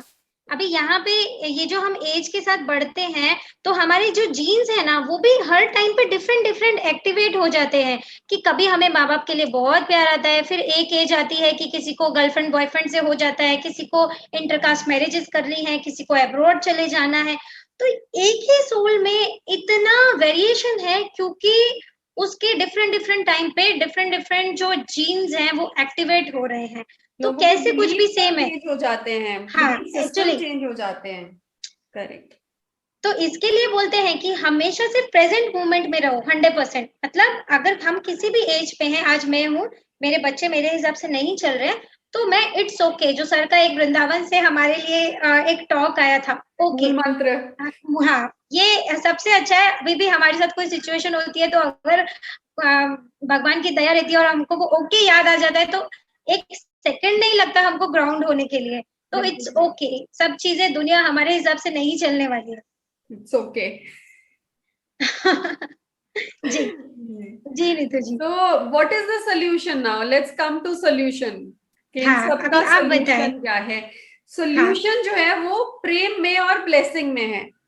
यस, सोल्यूशन जो है वो एक दूसरे को स्पेस देने में है। सो जैसे अभी हम्म, फिजिकली भी हम देखेंगे कि कोरोना वायरस में सबसे ज्यादा हमने स्पेस का इंपॉर्टेंस हाँ, समझा है, सोशल हम्म, डिस्टेंसिंग, दूर रहिए एक दूसरे हम्म, से। सो स्पेस की इंपॉर्टेंस जो है हमें कोरोना ने सिखा दी है। सो सब, हम्म, किसी की फिजिकल स्पेस है, मेंटल स्पेस है, इमोशनल स्पेस है, इंसान को स्पेस देना बहुत जरूरी है। मेरे लिए यस, मेरी स्पेस बहुत इंपॉर्टेंट है, दूसरे के लिए उनकी स्पेस बहुत इंपॉर्टेंट है। हम्म, वो चाहे बच्चे हैं या फिर पेरेंट्स हैं या फिर कोई किसी तरह का रिलेशनशिप है, चाहे वो प्रोफेशनल रिलेशनशिप है, स्पेस उसमें भी इक्वली इम्पोर्टेंट है। ओनली थिंग यहाँ पे अगर हम पेरेंट्स का ही एग्जाम्पल लेकर देखते हैं कि बच्चे बड़े हो गए, बच्चे बाहर जाके पढ़ने लगे, या they want to go out and explore the world, अपने एक्सपीरियंसेस जो वो अपनी सोल का पर्पस लेके आए हैं उन्हें वो पूरा करना है, लेकिन बिकॉज पेरेंट्स स्टिल फील कि उनको प्रोटेक्शन की जरूरत है बच्चों को, या फिर वो इमोशनली अटैच्ड हैं, तो वो they are not letting them go. So basically यहाँ पर जरूरत है बच्चों को अपने पेरेंट्स के लव और ब्लेसिंग्स की जरूरत है, केवल हार्ट से एक कनेक्शन, केवल एक हार्ट से कनेक्ट होना चाहिए, उसके अलावा और कोई नहीं होना चाहिए। बिकॉज बच्चे ने अपना एक्सपीरियंस लेना है, पेरेंट्स ने अपना एक्सपीरियंस लेना है, जितना रोका जाएगा उतना ही फिर रिटेलिएशन होता है, रिश्तों में कड़वाहट पहुंचती है। सो एक जो, जैसे मैं एक सिंपल एग्जांपल मैं अपनी खुद की देती हूँ कि कभी मेरी मदर अगर मुझे बोलती हैं कि मुझे तुम्हारी फिक्र है, तो आई हमेशा मैं उन्हें बोलती हूँ कि मदर आपको जब भी किसी की भी फिक्र हो, चाहे मेरी है या किसी और की है, तो रादर देन डूइंग फिक्र और टेंशन लेने की बजाय just keep on blessing that person, that is more important. अगर सामने वाला इंसान किसी प्रॉब्लम में भी है तो आपकी ब्लेसिंग्स उसके काम आएंगी, आपकी हीलिंग उसके काम आएगी, आपका फिक्र उनको और नेगेटिविटी देगा, बिकॉज जो फिक्र है या फिर आपकी कॉर्ड जो आप पुल करेंगे उससे सामने वाले को नेगेटिविटी मिलेगी, उनकी वाइब्रेशन डाउन होगी, तो इनकेस वो किसी प्रॉब्लम में भी हैं तो उनको कोई हेल्प नहीं होगी, वो और मुसीबत में फंसेंगे। सो उस समय उस इंसान को जो मुसीबत में है उनको ब्लेसिंग्स की और लव की जरूरत होती है। ब्लेसिंग्स उनकी वाइब्रेशन को बढ़ाएगी और उनको किसी भी तरह की किसी भी प्रॉब्लम से या किसी भी लाइफ एक्सपीरियंस से इजीली लेसन देके बाहर ले आएंगी। यही ये मतलब बेसिकली जो मूल मंत्र यहाँ पर ये है कि don't indulge in others karmas and lessons, जो उनके लेसन है वो उन्हें लेने दीजिए, अपने खुद के लेसन खुद लीजिए, and keep on blessing, just keep on blessing. What you से सरिता जी?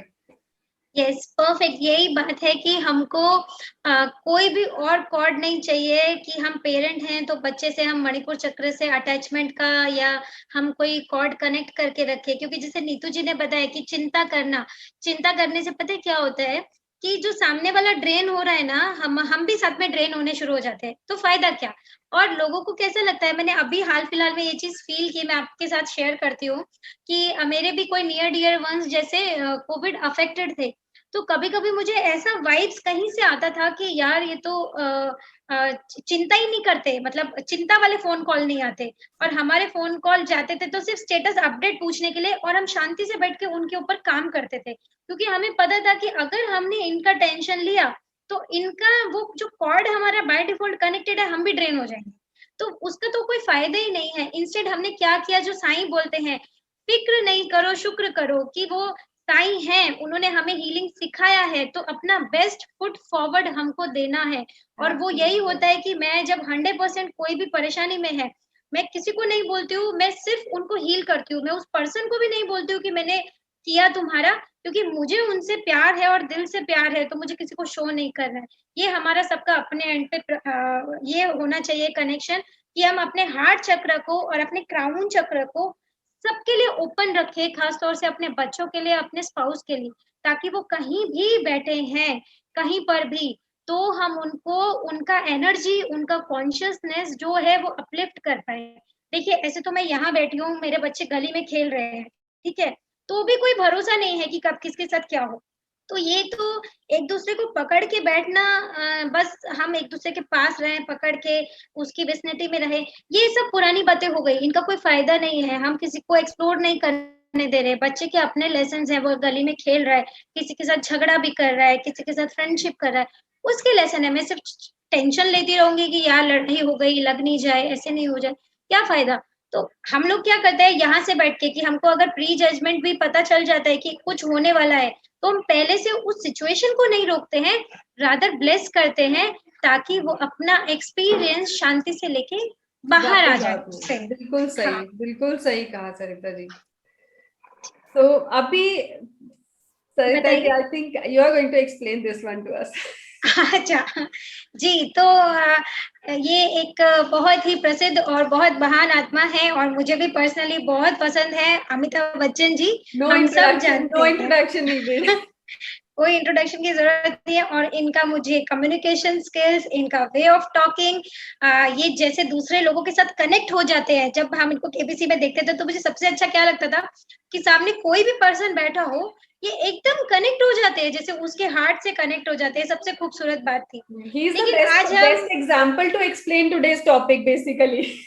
हाँ एक्चुअली, तो अभी हम इनके बारे में क्या बात करना चाहते हैं कि अगर हम अमिताभ बच्चन जी का लाइव देखें, ठीक है ना, तो ये बॉलीवुड एक्टर हैं, राइट? और बॉलीवुड में इनका स्केल, जो इनका ग्राफ है, वो एकदम ऊपर की तरफ गया, ठीक है ना, एकदम ऊपर की तरफ चढ़ता गया, ये हमने समझा। फिर इन्होंने क्या किया, बॉलीवुड में इनका ग्राफ ऊपर किया और इनका ह्यूमैनिटी में ग्राफ, मतलब ये जो लोगों के प्रति जो इनका करुणा है हमें दिखता है, जो समय समय पे ये पूरी जनता के लिए, हिंदुस्तानियों के लिए या पूरा ह्यूमैनिटी के लिए करते रहते हैं, वहां पे भी इनका ग्राफ ऊपर गया। इवन लोगों के दिलों में, मेरे को लगता है जो इनके लिए हिंदुस्तान में जगह है वो शायद कहीं मतलब इतनी जगह लोगों के अंदर इन्होंने ऑक्युपाई की। जैसे सर बोलते हैं कि अगर जगह बनानी है तो लोगों के दिलों में बनाओ अपने लिए। हाँ, बाकी सब ऐसे ही है, सब चला जाएगा। लेकिन अगर हम इसी के ऑपोजिट, यस नीतू जी, अभी ये वाला आप बताइए हमें। मुझे आज भी याद है जब अमिताभ बच्चन जी की वो ABCL नाम से एक कंपनी शुरू हाँ की थी हाँ एंड जी। It was a total complete disaster. तो जो उनके बॉलीवुड करियर के साथ कंपेयर करें तो जो उनका बिजनेस का एक्सपीरियंस था, इट वाज अ डिजास्टर और यस। टोटली नेगेटिव था। मतलब एक समय ऐसा आया था कि शायद वो, मतलब I am not sure but लेकिन बैंक करप्सी की ओर पूरा बढ़ गए थे। और पॉलिटिक्स में भी उन्होंने अपना बहुत कोशिश की पैर जमाने की, लेकिन बहुत ज्यादा सक्सेसफुल वो पॉलिटिक्स में नहीं हो पाए। सो अमिताभ बच्चन जी एक ऐसा एग्जाम्पल है जिन्होंने हमें ये बताया है कि लाइफ में उन्होंने बीइंग एन एक्टर एक्सपीरियंस लिया, बीइंग अ बिजनेसमैन एक्सपीरियंस लिया, नहीं चला, लेकिन वो फिर भी गिरकर ऊपर उठे। उन्होंने पॉलिटिशियन होने का एक एक्सपीरियंस लिया, पॉलिटिक्स का एक्सपीरियंस लिया, बहुत ज्यादा सक्सेसफुल नहीं हुए, लेकिन वो ऊपर उठे। ह्यूमैनिटी में आज की डेट में इवन कोविड-19 के लिए जो उन्होंने जो भी charity and all, he is doing wonderful job. उन्होंने अभी रिसेंटली सबको बताया कि वो क्या क्या कर रहे हैं। सो एज अ सेलिब्रिटी उनके केवल कहने मात्र से बात इतनी ज्यादा मान्यता हो जाती है उसकी। मतलब यहाँ पर ये हम कहेंगे कि बार बार गिरकर, एक्सपीरियंस लेकर, अच्छा बुरा सब एक्सपीरियंस लेकर, then again he is back at the top. So he is a wonderful example of having living many lives in one life successfully. और वो अपने किसी भी बैड एक्सपीरियंस से रुके नहीं, किसी भी बैड एक्सपीरियंस से झुके नहीं, वो वापस गिरकर वापस आते रहे और आज भी वो ऐसी स्टेज पे हैं। आई फील के उनकी एज के हाफ क्या, इवन लेस देन दैट, कोई भी पर्सन उनके बराबर खड़ा होकर उनके सामने, I don't think anybody can win in front of him. So that is यहाँ the पे concept. यही चीज हमें बताती है कि एक ओल्ड सोल कैसे डेवलप होती है। एक ओल्ड सोल को बहुत सारे डिफरेंट लेसन्स लेने रहते हैं और वो एक्सपीरियंस है वो हमें बनाते हैं। क्योंकि ये जो उठना फिर गिरना, फिर उठना फिर गिरना, ये एक्चुअली जो सबसे सुंदर बात हमें सिखाता है ना, हमारी ईगो को डाउन करता है। जैसे अभी हमें कोविड सिखा रहा है, हमारी ईगो को डाउन कर रहा है कि कभी भी हमारे साथ कुछ भी हो सकता है। तो इंसान ने, जिसने ऐसे वेरिएशंस नहीं देखे हैं ना, उसको पता ही नहीं है कि वो अगर ईगो में मतलब हाई फाई है तो वो हाई फाई है, वो अपने से लो लेवल के लोगों को कुछ नहीं समझता है। लो पे है तो हमेशा इंफीरियोरिटी कॉम्प्लेक्स रहता है कि हाई फाई लोग तो बहुत हाई फाई होते हैं। लेकिन ये जो अप्स एंड डाउन्स है ना, ये हमको सिखाते हैं कि हम सबके साथ कभी भी कुछ भी हो सकता है, कभी भी आसमान पे और कभी भी जमीन के नीचे। वो जो चीजें हैं वो एक पर्सन को इनके जैसे बनाती है, मुझे ऐसे लगता है। जो एक्सपीरियंस की इम्पोर्टेंस है वो पता चलती है। जैसे उदय सर कहते हैं कि अगर एक पॉइंट पे आपको एक समिट मिल गया है तो आप उससे बंधिए नहीं। अगर उन्हें बॉलीवुड में एक समिट मिल गया था, वो उससे बंधे नहीं, उन्होंने बिजनेस का एक्सपीरियंस लिया। अच्छा मिला नहीं मिला that doesn't matter, and he was back. फिर से वो उसी समिट पे वापस आ गए। तो चेंज करके एक्सपीरियंस लेना दैट इज इम्पोर्टेंट। एक ही लाइफ में मैक्सिमम एक्सपीरियंसेस लेना दैट इज इम्पोर्टेंट। वैसा ही कुछ एग्जाम्पल यहाँ पर दूंगी, लेकिन in a different context here. अब यहाँ चार्ली चैपलिन है या Rajesh Khanna for that matter है। Rajesh Khanna was famous for his movie Anand. yes. और मुझे लगता है सबने देखी होगी, अगर नहीं भी किसी ने देखी होगी, आनंद मूवी में वो इवन बीमार लोगों को जो मतलब जो कैंसर से पीड़ित है, तो लेकिन फिर भी उनमें इतनी पॉजिटिविटी, वो राजेश खन्ना जी का जो कैरेक्टर है वो आनंद, वो चारों ओर केवल पॉजिटिविटी और हैप्पीनेस को ही बिखारता रहा, देते रहे सबको। लेकिन प्रैक्टिकली रियल लाइफ में उनके साथ खुद वो लेसन्स जो उन्होंने आनंद मूवी में दिए थे, उन्होंने अपनी लाइफ पे शायद नहीं यूज किए, बिकॉज एट एंड जो उनका जो लाइफ का एक टुवर्ड्स एंड था, he had faced physical level पे बीमारियों की वजह से, एडिक्शन की वजह से, तो बीमारियों की वजह से बहुत उन्होंने काफी अप्स एंड डाउन्स जो है वो फेस किए। और शायद वो जो पॉजिटिविटी के लेसन्स उन्होंने हमें आनंद मूवी में सिखाए थे, वो प्रैक्टिकली वो बहुत अच्छे से अपनी ही लाइफ पे नहीं इम्प्लीमेंट कर पाए। That's my opinion. And same with Charlie Chaplin, stage पे या फिर वो कैमरा पे हम सबको हंसाते थे अपने एक्ट से, लेकिन डीप अंदर उनकी जो रियल लाइफ थी, he was not that happy, he was a sad person. उन्होंने अपनी जिंदगी में बहुत बहुत सैडनेस को फेस किया। Why is it Sarita ji, can you explain ऐसा क्यों होता है? देखिए, हम सबके साथ क्या होता है, ये जो हम रोल प्ले करते हैं, जैसे ये जो एक्टर्स रहते हैं या पॉलिटिशियंस रहते हैं, ये जनरली यंग सोल लेवल के कैरेक्टर रहते हैं। तो हम सभी ना यंग सोल लेवल पे बहुत सारी चीजें सिखाते हैं। जैसे एक पॉलिटिशियन है, वो माइक पर एज अ स्पीकर सबके सामने बहुत सारी अच्छी अच्छी बातें कर रहे हैं, ठीक है ना। तो ये यंग सोल लेवल पे हम बहुत चीजें सिखाते हैं, लेकिन हमको खुद पे अप्लाई करने को उन्हीं चीजों को ओल्ड सोल और ट्रांसेंडेंटल लेवल पे आना पड़ता है। यहाँ पे डिफरेंस क्या है कि जैसे बताया कि राजेश खन्ना जी उन चीजों को अप्लाई नहीं कर पाए, डिप्रेशन में गए तो अल्कोहलिक हुए। लेकिन वहीं जब हमने अमिताभ बच्चन जी की बात की, तो जब वो गिरे तो वो इतना, उनका जो कॉम्प्लेक्स था वो डाउन नहीं हुआ कि वो वापस उठ नहीं पाए। ये हम यहाँ पे डिफरेंस बताना चाहते हैं कि वो वेरिएशन नहीं, उन्होंने वो हाइट्स को देखा, फिर वो लो जाने को बर्दाश्त नहीं कर पाए।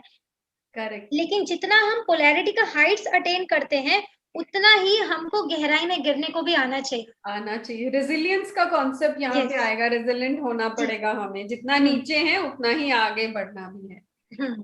yes. Very nice. So Sarita ji, time हमने काफी लगा दिया है, इफ यू अलाउ हम कंक्लूड करें सेशन को। जी, कंक्लूड करते हैं। यहाँ पर देखिए, हमको फाइनली एक बात समझ में आती है यहाँ पे, जो सारा हमारा पूरा आज का टॉक था, कि हमारा एक बायोलॉजिकल संस्कार है, एक सोल संस्कार है। बायोलॉजिकल संस्कार सिर्फ 20% है, रेस्ट ऑफ द 80% जो है वो सोल संस्कार है, जो कि Indigo child after the 1980s जितने भी बच्चे बॉर्न हो रहे हैं, अप्रोक्सीमेटली 1980s जितने भी बच्चे बॉर्न हो रहे हैं, सब वेरिएशनल चाइल्ड, मतलब वेरिएंट चाइल्ड है, मल्टीपल पर्सनालिटीज हैं उनके अंदर है, दबी हुई, जो बाहर समय समय पे निकल के आती हैं। तो यहाँ पे हमको ये समझना होगा कि हमारा जो बेसिक पर्पस है वो हमारा कॉन्शियसनेस को राइज करना है, और हम कॉन्शियसनेस को राइज अपने सोल संस्कारों को टैप करके हो सकते हैं। हम सारी उम्र सेम बायोलॉजिकल संस्कार के साथ बंधे नहीं रह सकते हैं। तो इसके लिए जो मेन चीज है हमको, कि हमको एक दूसरे को फ्री छोड़ना है, एक दूसरे के फिजिकल या मेंटल या इमोशनल लेवल पे, उनके ऑरा में, उनके उनके एरिया में हमको घुसना नहीं है। कि भाई किसी बच्चे ने शादी कर लिया, अब्रॉड चला गया, फिर भी पेरेंट्स उसको, उनको लग रहा है बच्चा बात नहीं करना चाहता है, लेकिन पेरेंट्स को लग रहा है कि यार मैंने उसको पैदा किया था तो मेरा हक है उनके ऊपर, वो क्यों बात नहीं कर रहा है, जबकि वो पार्ट उनका कंप्लीट हुआ। और ये हम कैसे कर सकते हैं कि पेरेंट भी ध्यान साधना करें, तो वो खुद में खुश रहना सीखेंगे, और वो बच्चे के अच्छे या बुरे जैसे भी लेसन है वो उसको ब्लेस करें। ये ब्लेसिंग जो है वो सच्चा प्यार है, जो हमारे सिर्फ हार्ट और क्राउन से निकल के आता है। और नीतू जी, आप क्या बताना चाहेंगे कि हम कैसे कर सकते हैं? बिल्कुल, आपने बिल्कुल सही कहा। मतलब मेरा भी इंटरप्रिटेशन इसकी कंक्लूजन का यही है कि बायोलॉजिकल संस्कार तो जो हमारे हैं वो हमारे पास हैं, लेकिन जो हमारे सोल संस्कार हैं वो भी हमारे डीएनए में ही, हमारे क्वांटम पार्टिकल्स में ही एम्बेडेड हैं। उन्हीं के कोड वही हैं, और वही टाइम टाइम पर पॉपअप होते रहते हैं, जो कि हमारी प्रेजेंट लाइफ के संस्कार भी हैं, और हमारी पास सारी लाइफ में से जो भी मिसिंग पार्टिकल्स हैं वो सभी हमारे डीएनए में स्टोर्ड हैं उसी लैंग्वेज में। अब उनमें से समय समय पर डिफरेंट पॉपअप होते हैं। तो अगर हमें अपने सुपर जीन्स को एक्टिवेट, हमारे सतयुग के संस्कार, जैसे हमने कहा हमें वापस सतयुग में जाना है, तो सतयुग के संस्कार को अगर हमने एक्टिवेट करना है, तो जैसे आपने कहा कॉन्शियसनेस बढ़ानी है, तो करुणा हीलिंग की मदद से, साइकिक सर्जरी की मदद से, या फिर डिफरेंट रिग्रेशंस करा के हम अपनी जो है, जैसे अभी वूम रिग्रेशन हो रहे हैं, तो वूम रिग्रेशन में मदर के वूम का क्लैरिफिकेशन हो रहा है। सो मदर का भी और बच्चे का भी, दोनों का क्राउन जो है वो ओपन होके डिवाइन के साथ मिलाया जा रहा है, सो दैट बच्चे ने और मदर ने ये जो डीएनए में जो सुपर जीन्स हैं वो एक्टिवेट हो, जो सतयुग के जीन्स हैं वो एक्टिवेट हो, और वो अपने जो भी एक्सपीरियंस लेने हैं वो प्रॉपरली लेसन लेके इसी लाइफ टाइम में या कम से कम लाइफ टाइम में क्लियर करके आगे निर्वाणा की ओर बढ़ते जाएं। उसका बेसिक रीजन एक और भी है कि हम लोग ये जो सोल संस्कार को एक्टिवेट कर सकते हैं ना, वो सिर्फ थीटा और डेल्टा लेवल में कर सकते हैं। वो इतना डीप में है, जिसको बोलते हैं कि पूरा जो डेल्टा है 0 से 4 हर्ट्ज का फ्रीक्वेंसी, और जो थीटा है वो 4 से 8 हर्ट्ज का फ्रीक्वेंसी।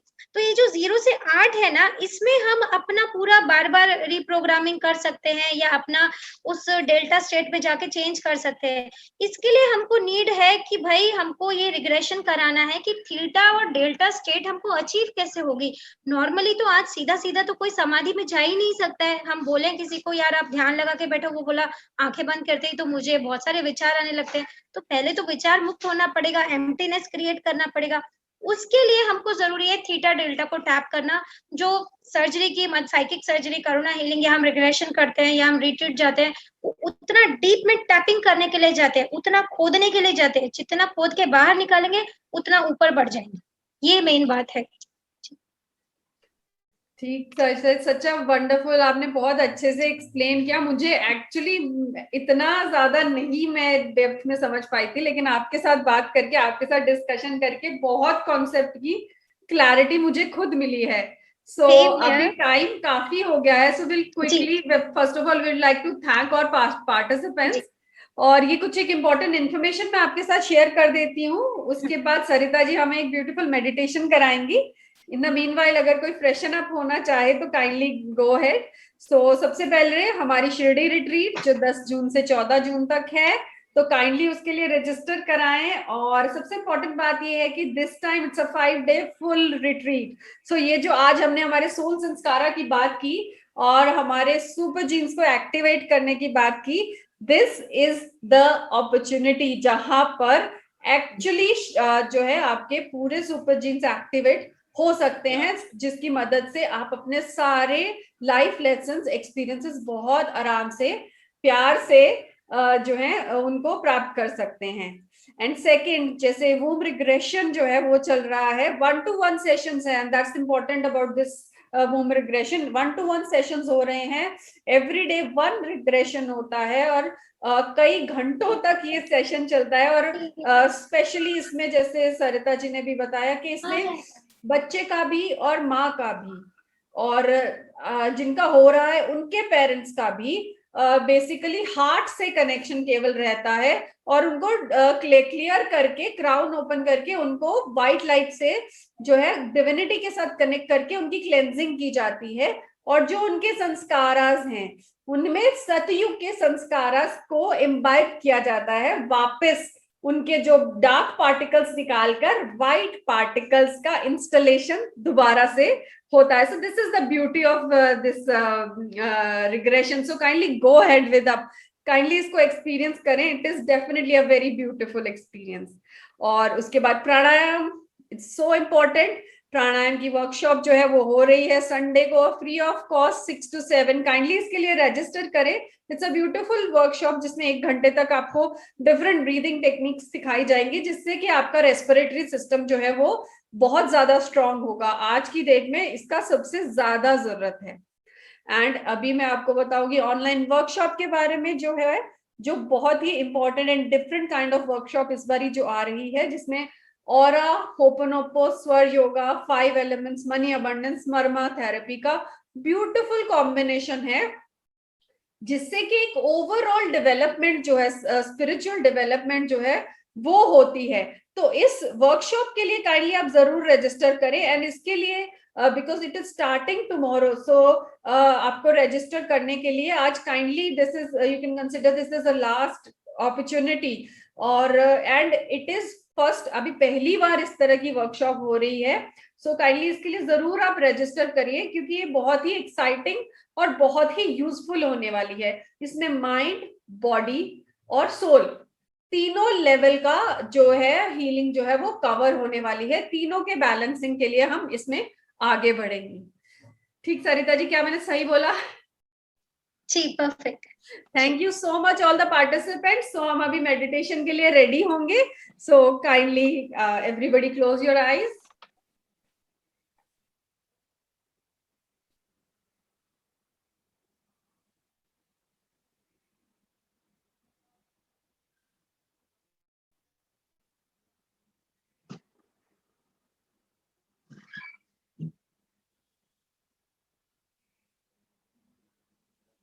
आंखें बंद करें।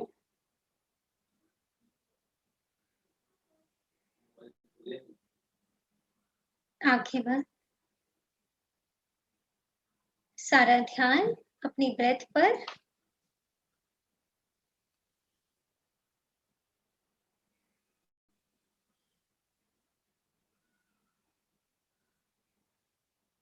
Inhale, exhale.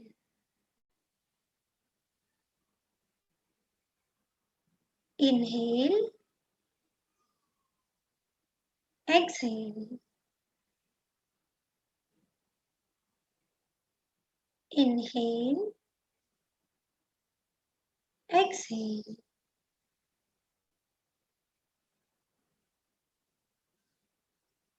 अपनी नॉर्मली आती जाती ब्रेथ पर अपना पूरा ध्यान।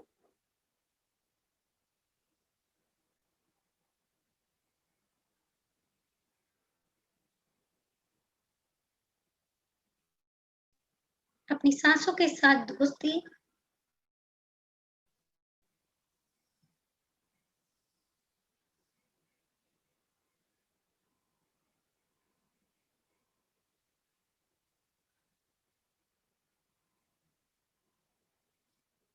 हर अंदर जाती हुई श्वास जैसे क्राउन चक्र से भी ऊपर की ओर जाकर हमारे हायर सेल्फ से कनेक्ट हो रही है।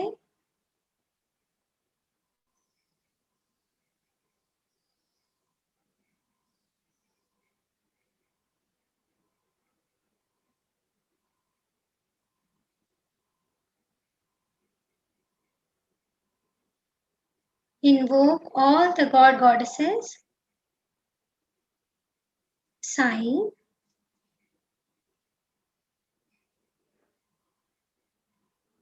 माँ के समस्त रूप,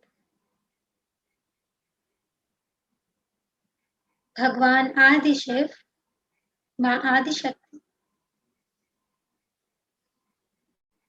angels, archangels, ancestors, parents,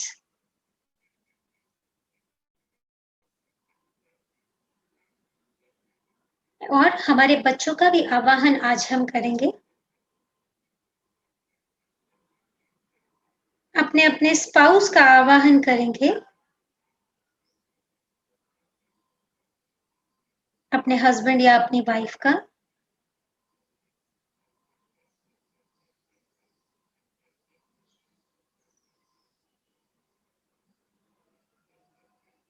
All the healers invoke all the symbols or the white light.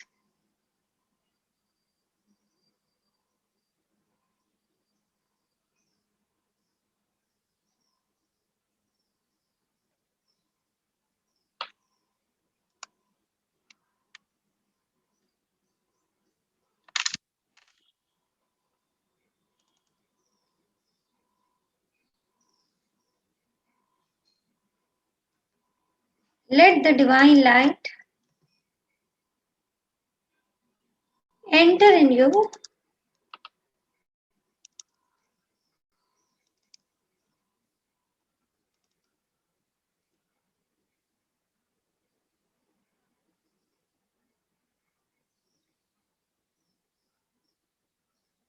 अपने पूरे शरीर में इस दिव्य रोशनी से सब पार्टिकल्स को वाइट हो जाने दें।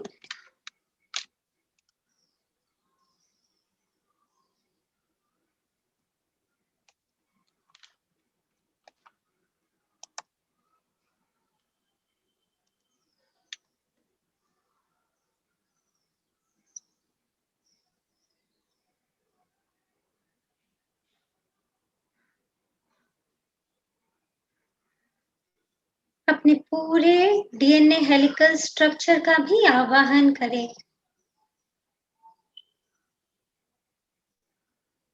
बहुत इनोसेंस के साथ, हमें नहीं पता वो कैसा दिखता है,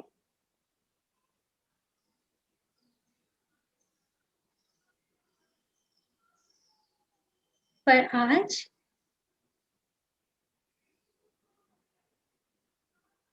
हम अपने हर लाइफ टाइम से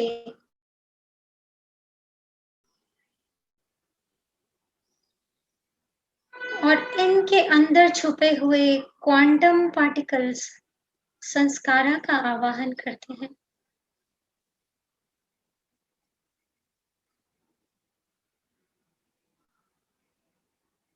जो भी हमारे अंदर है, अच्छा या बुरा, ब्लैक और व्हाइट, उसका आवाहन करते हैं।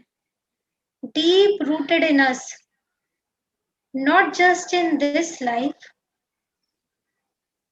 not just in Kal Yuga, but all the yugas.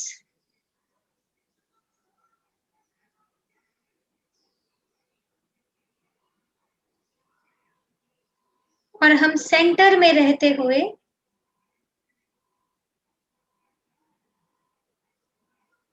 अपने उन सभी सोल संस्कारों को सिर्फ विटनेस करेंगे।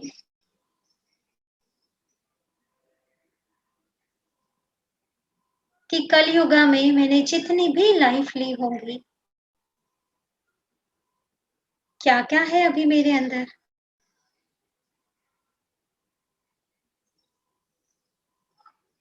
क्या गुस्सा है,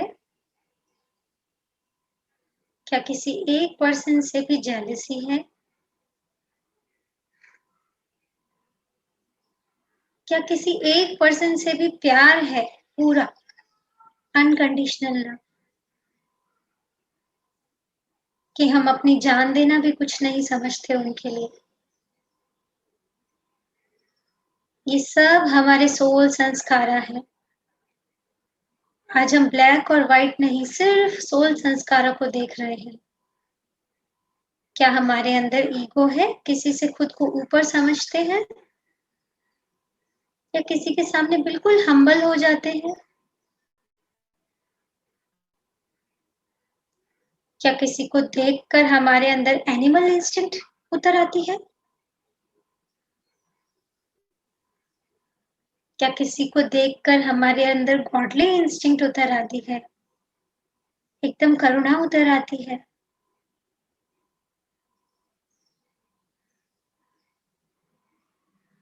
जैसे सर को देखकर सभी के अंदर उतरती है। ये सब हमारे ही पार्टिकल्स हैं, हमारे ही संस्कार है। ये हमारे कलयुग के संस्कार हैं।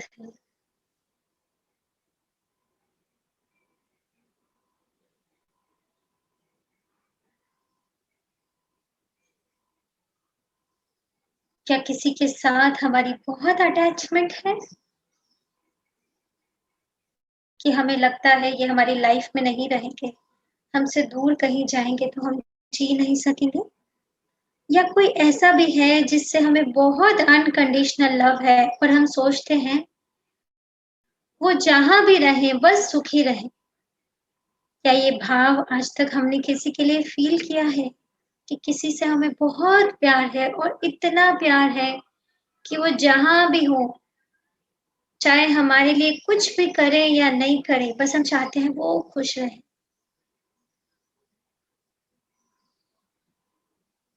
हमें उनको कुछ दिखाना भी नहीं है। कोई ऐसा है जिसके लिए आपको फील आता है नहीं मुझे कुछ नहीं दिखाना है, चाहे हम जान भी दे दें उन्हें पता भी नहीं चले उनके लिए, कोई ऐसा है?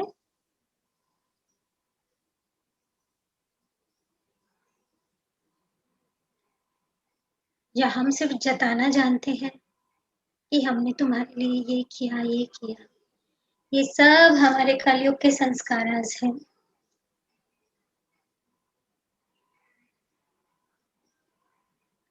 अब ये सब संस्कारों पर परमात्मा की उस दिव्य रोशनी को पढ़ने दें।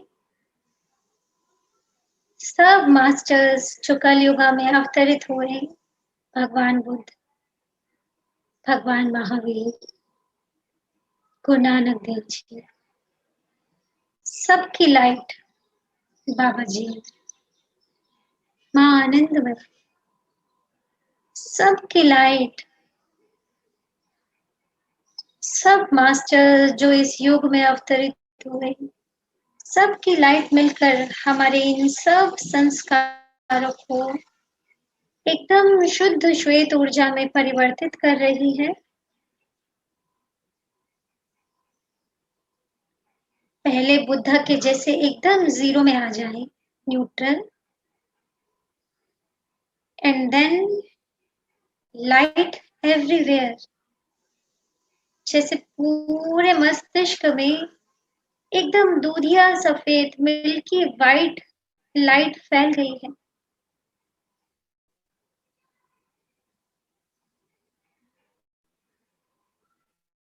कलयुगा के जितने भी लाइफ हम लिए वो सब शुद्ध श्वेत हो चुके हैं, pure white.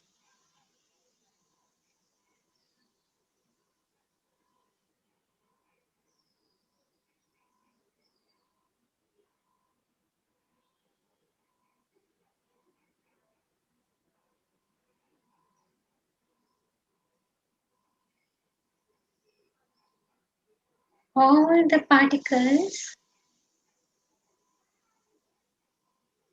are now the divine particles.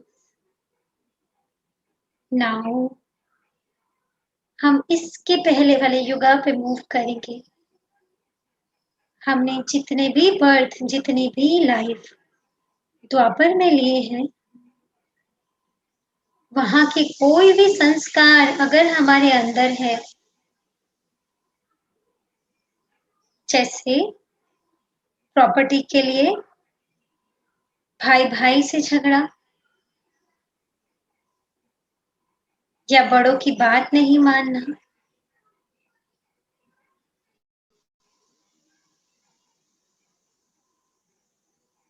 सिर्फ बिना लॉजिक के उन्हें ना करने के लिए ना करना, या पराई स्त्री पे नजर डालना, अगर कोई भी संस्कार हमारे अंदर द्वापर से एक्टिवेट हुए हैं, दूसरी तरफ द्वापर से ही हमें गीता ज्ञान मिला, ये भी मिला कि आत्मा ही परम सत्य है जो हमेशा रहती है।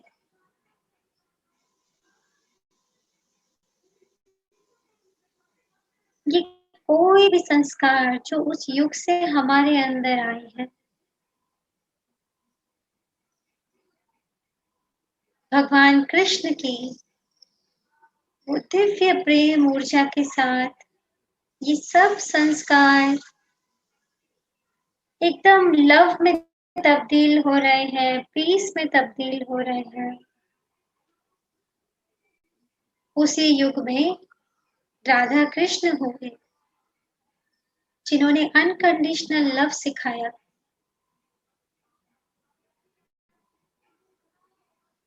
हमारे अंदर वही राधा कृष्ण के अनकंडीशनल लव के सीड्स उतर रहे हैं।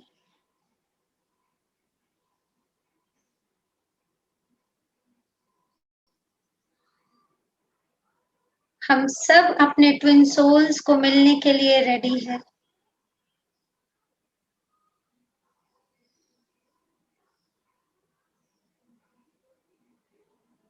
वो सारे संस्कार व्हाइट पार्टिकल में तब्दील होते जा रहे हैं, जो लव की एनर्जी एमिट कर रहे हैं।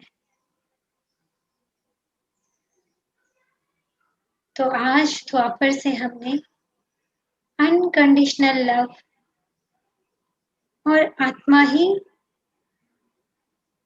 केवल सत्य है, ये संस्कार अपने अंदर व्हाइट पार्टिकल के रूप में डाउनलोड कर लिए। बाकी सब संस्कार न्यूट्रलाइज हो गए।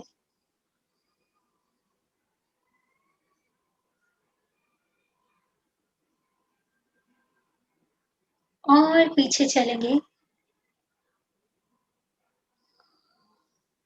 अगर हमारी सोल त्रेता से उतरी है, तब भी थी, अब भी है, क्योंकि हम तो वही सोल्स हैं। आत्मा तो कहीं जाती नहीं, डिफरेंट फेसेस के साथ आती है।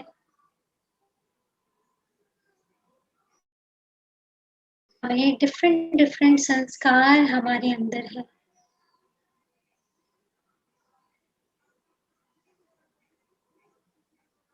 जहां एक तरफ अपने माता पिता की जैसे पूजा करते हैं, उनको तीर्थ यात्रा कराते हैं, दूसरी तरफ जो हम सब में डिजायर का पार्ट है, इच्छा का पार्ट है, वो त्रेता से उतरा है। जब सीता माँ ने पहली बार उस गोल्डन हिरन की इच्छा की,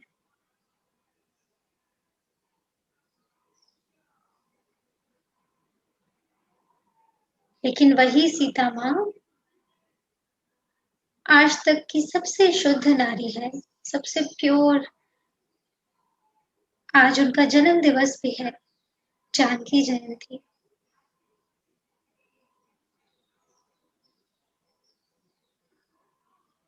अगर ये गॉसिप की एनर्जी जो हम एक दूसरे की बुराई करना सीखते हैं, वो पार्टिकल भी हमें वहीं उतरे, स्टार्ट हुए। जब किसी के पीठ पीछे किसी की बातें शुरू हुई, जब दूसरे की स्त्री पे नजर जानी शुरू हुई,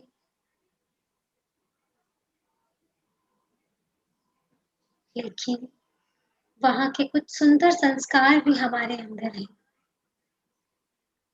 जब पति पत्नी कोई एक दूसरे पे डोमिनेटिंग नहीं थे, समान रूप से एक दूसरे को देखते थे, कोई किसी को धोखा नहीं देते थे, सब एक दूसरे का फुल रिस्पेक्ट करते। ये सब संस्कार त्रेता थी। श्री राम, माँ जानकी, माँ सीता और हनुमान जी की वो डिवोशनल एनर्जी से एकदम व्हाइट पार्टिकल में तब्दील होते जा।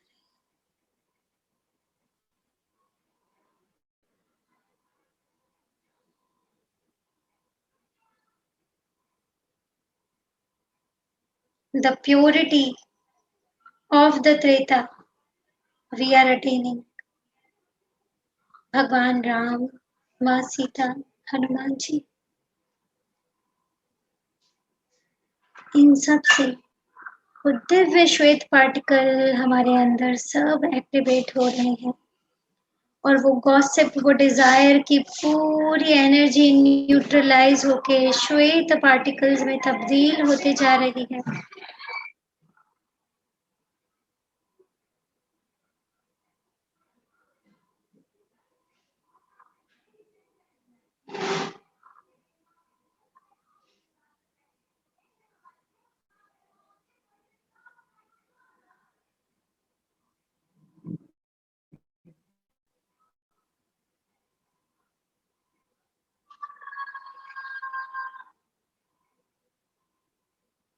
श्वेता की शुद्ध ऊर्जा को हमने अपने अंदर ग्रहण, हनुमान जी के डिवोशन को अपने अंदर लिया। अब और पीछे सतयुग में भी हम हैं, the purest form of arts. जैसे ही त्रेता में हमने सब पार्टिकल्स को श्वेत देखा, सब गॉड गॉडेसेस की ऊर्जा ने उसे श्वेत किया, वाइट किया, वैसे ही हम सतयुगा में आ गए। Everything and everyone in love and peace. जैसे नीचे के 3 चक्र तो वहां है ही नहीं। सबकी काया बहुत सुंदर है, क्योंकि सबके अंदर 12 हेलिकल डीएनए स्ट्रक्चर है, 12 स्ट्रैंड्स डीएनए के। सबकी हाइट, सबकी फिजिक बहुत खूबसूरत है, एकदम दिव्य है, डिवाइन है।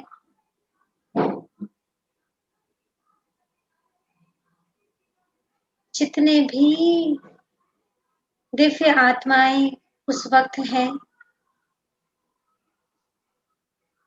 सब खुद से ज्यादा प्यार एक दूसरे से करते हैं। किसी को अपने लिए कुछ मांगना ही नहीं पड़ता, क्योंकि सब दूसरे का ही ख्याल रखते हैं, सब एक दूसरे का ही ख्याल रखते हैं। तो डिजायर पार्ट तो वहां है ही नहीं, सिर्फ वाइट पार्टिकल्स हैं, कोई बीमारी ही नहीं है।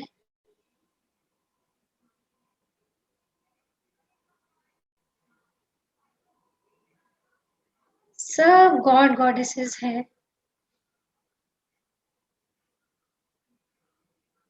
सूरज का निकलना, सूरज का छिपना, इतने रेनबोज, इतनी सुंदर धरती,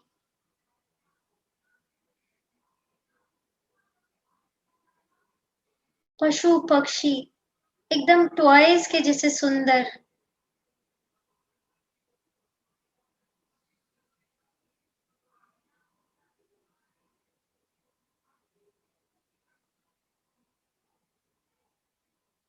पूरे पार्टिकल्स हमारे अंदर सोल के ओरिजिनल संस्कार आज एक्टिवेट हो गए हैं।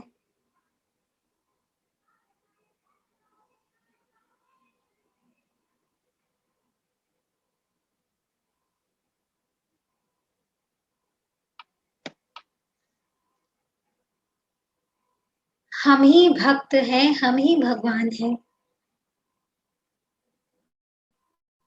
हम ही गॉड गॉडेस हैं, हम ही वो बैलेंस डिवाइन ऊर्जा है, एकदम हम्बल, एकदम grounded, full of unconditional divine love.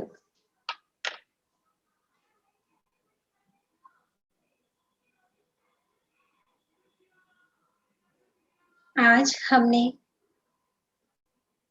अपने ओरिजिनल सोल संस्कारा को एक्टिवेट कर लिया है अपने अंदर।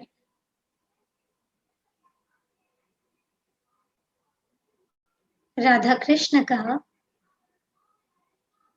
भगवान श्री राम, माता सीता का, भगवान नारायण और नारायणी का,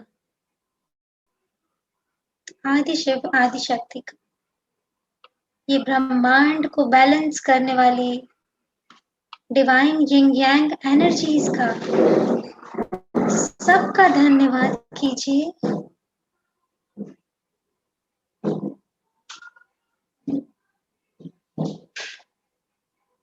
अपने अंदर की उस प्योरिटी का धन्यवाद कीजिए।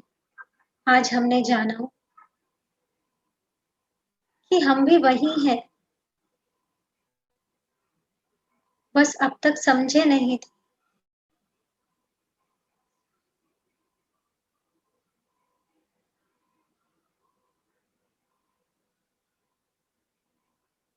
ये सारे सोल संस्कार आज ईश्वर की, भगवान की कृपा से, साईं की कृपा से, हमें सर की कृपा से प्राप्त हुए।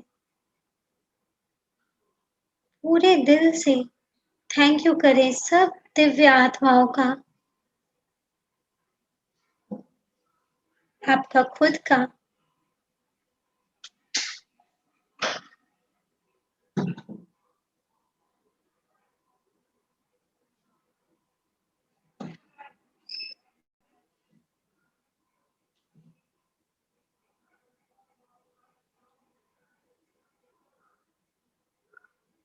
और पूरे प्रेम भाव से, ग्रैटिट्यूड भाव से आंखें खोल सकते हैं। थैंक्स करते हुए, नाभि से कट करते हुए आंखें खोलें।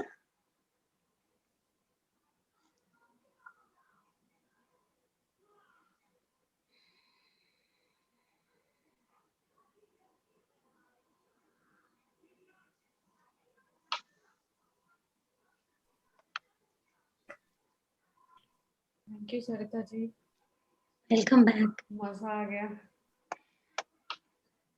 सच a wonderful experience. First of all thank you so much Neetu ma'am for so beautiful PPTs. हाँ, मैं बताना चाहूंगी कि नीतू मैम बहुत सारी पीपीटीज हमारे एसकेएम के वो प्रिपेयर करते हैं, पूरा समय लगता है, पूरा मेहनत लगता है, पूरा हमारा हार्ट माइंड यूज होता है, तो बहुत बहुत शुक्रिया।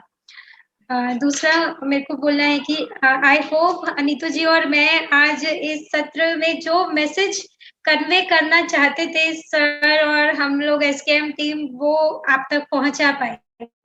जी नीतू जी, क्या कहना है? बिल्कुल, आई होप कि जो सर का एक पर्पस था, जो हमारे थ्रू एक मैसेज सर आप सबको डिलीवर करना चाहते थे, वी होप कि हम उस एक पर्पस को अचीव कर पाए। आपको मतलब वी वुड बी हैप्पी अगर उसमें से एक या दो पॉइंट भी आप सीख कर उसे आप अपनी लाइफ में इम्प्लीमेंट करें, तो हमारे से ज्यादा खुश इंसान कोई नहीं होगा। And thank you so much आज हमें इतना समय देने के लिए। हमने बहुत समय लगा भी दिया, हम अपर लिमिट से ऊपर हो गए हैं, फिर भी आपने बहुत पेशेंस के साथ हमें सुना। एंड बहुत बहुत धन्यवाद। एंड थैंक यू सरिता जी, आपका भी बहुत बहुत धन्यवाद। आपके साथ ये सेशन प्रिपेयर करके मैंने बहुत सारी चीजें सीखी और मेरे भी बहुत जैसे भ्रम भी टूटे और आंखें भी खुली। Thank you so much. Same here, thank you. कल के लिए हम सब Thank लोग you. को इनवाइट करना चाहेंगे। कल का टॉपिक आज के ही टॉपिक से आगे बढ़कर इसी लड़ी जैसे कहते हैं इसी लड़ीवार में आगे बढ़ेगा, और अल्टीमेटली संडे को डॉक्टर उदेशा इन सभी टॉपिक्स को कंक्लूड करेंगे। सो आप सबसे रिक्वेस्ट है, कल को स्पिरिचुअल टेक्नोलॉजी का लेक्चर क्लास सेशन है, बहुत ही अमेजिंग सेशन होने वाला है।